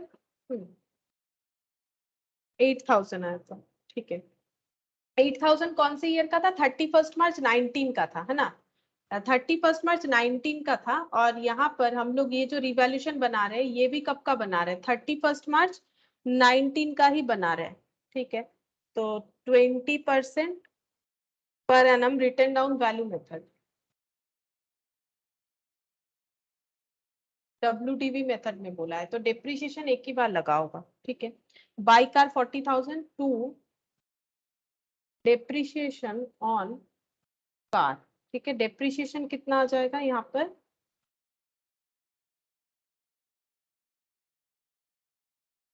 31 मार्च 19 में ही लगा है 8,000,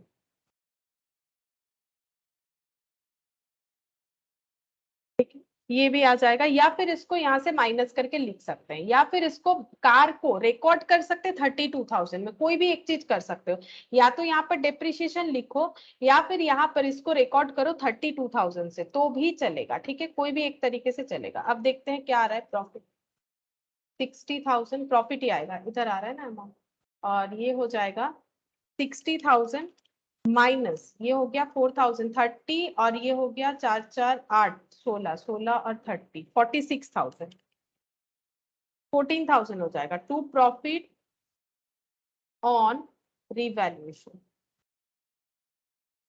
14,000, ठीक है। अब इसका डिस्ट्रीब्यूशन करना पड़ेगा, ठीक है। अब यहाँ पर अगर देखोगे क्वेश्चन में, तो यहाँ पर इन लोगों ने इसको अगर देखोगे कोई, तो यहाँ पर दिखेगा कि यहाँ पर लॉस हुआ है। क्यों लॉस हुआ है? क्योंकि इन्होंने सिर्फ डेप्रिसिएशन रिकॉर्ड किया है, वो भी 4,800, आई डोंट नो ऐसा क्यों किया है, जो भी हो। तो यहाँ पर जो ये जो है, यहाँ पर इन्होंने कार नहीं दिखाया, कार को यहाँ डिस्ट्रीब्यूट कर रखा है, ठीक है। इसीलिए इनका जो सोल्यूशन है ये थोड़ा सा अलग है। ये क्यों अलग है? क्योंकि इन्होंने कार को यहाँ पर दिखाया कि कार को इन्होंने पार्टनर्स कैपिटल में डिस्ट्रीब्यूट किया, लेकिन एसेट को रिवैल्यूएशन में दिखाना ही तो चाहिए, वही ठीक रहता है। तो ये सोल्यूशन थोड़ा सा अलग है, मतलब ये इससे बेटर, मतलब जो एक्चुअली करना चाहिए वो ये होता है। तो हम लोग यही वाला करेंगे, हम लोग का आंसर सेम ही आएगा, उसमें कोई प्रॉब्लम नहीं होगा, ठीक है। अब क्योंकि हम लोगों ने कार दिखाया तो हम लोग का रिवैल्यूएशन प्रॉफिट आ गया, तो रिवैल्यूएशन का प्रॉफिट जो है वो ओल्ड पार्टनर में ओल्ड प्रॉफिट शेयरिंग रेशियो में डिस्ट्रीब्यूट हो जाएगा। ओल्ड पार्टनर कौन कौन है? नाम है XYZ, XYZ में डिस्ट्रीब्यूट हो जाएगा 1:2:2 में। XYZ 1:2:2, मतलब 14,000 डिवाइडेड बाई 5 इंटू 1, मतलब 2,800, 5,600 और 5,600, ठीक है। ये प्रॉफिट का जो है, प्रॉफिट का ट्रांसफर हो जाएगा, मतलब रिवैल्यूएशन अकाउंट पे ये अमाउंट जो है ये ट्रांसफर हो जाएगा, ठीक है। अच्छा, रिवैल्यूएशन अकाउंट बन गया। इनके साथ हमारा थोड़ा सा जो है मिसमैच रहेगा, क्योंकि इन्होंने नीचे दिखा रखा है कार को, ठीक है। उसके बाद यहाँ पर बोला है कैपिटल अकाउंट और बैलेंस शीट बनाने के लिए, तो ठीक है, ये ना हम होमवर्क देते हैं, कैपिटल अकाउंट और बैलेंस शीट, ये हम होमवर्क दे देते हैं। तुम लोग इसको खुद से बनाओ, हम नेक्स्ट क्लास में ये बता देंगे, ठीक है। अभी कंप्लीट नहीं कर पाएंगे, काफी सारा पॉइंट बाकी रह जाएगा, तो ये कंप्लीट नहीं होगा, टाइम ज्यादा लग जाएगा। तो इतना ही अभी रखते हैं, मैंने तो बता दिया रिवैल्यूएशन तक। अब सिंपल तुम लोग को क्या करना है, कैपिटल अकाउंट बनाना है और बैलेंस शीट बनाना है, ठीक है। ट्राई करके देखो, अगर नहीं होगा तो नेक्स्ट क्लास में बता दूं। आज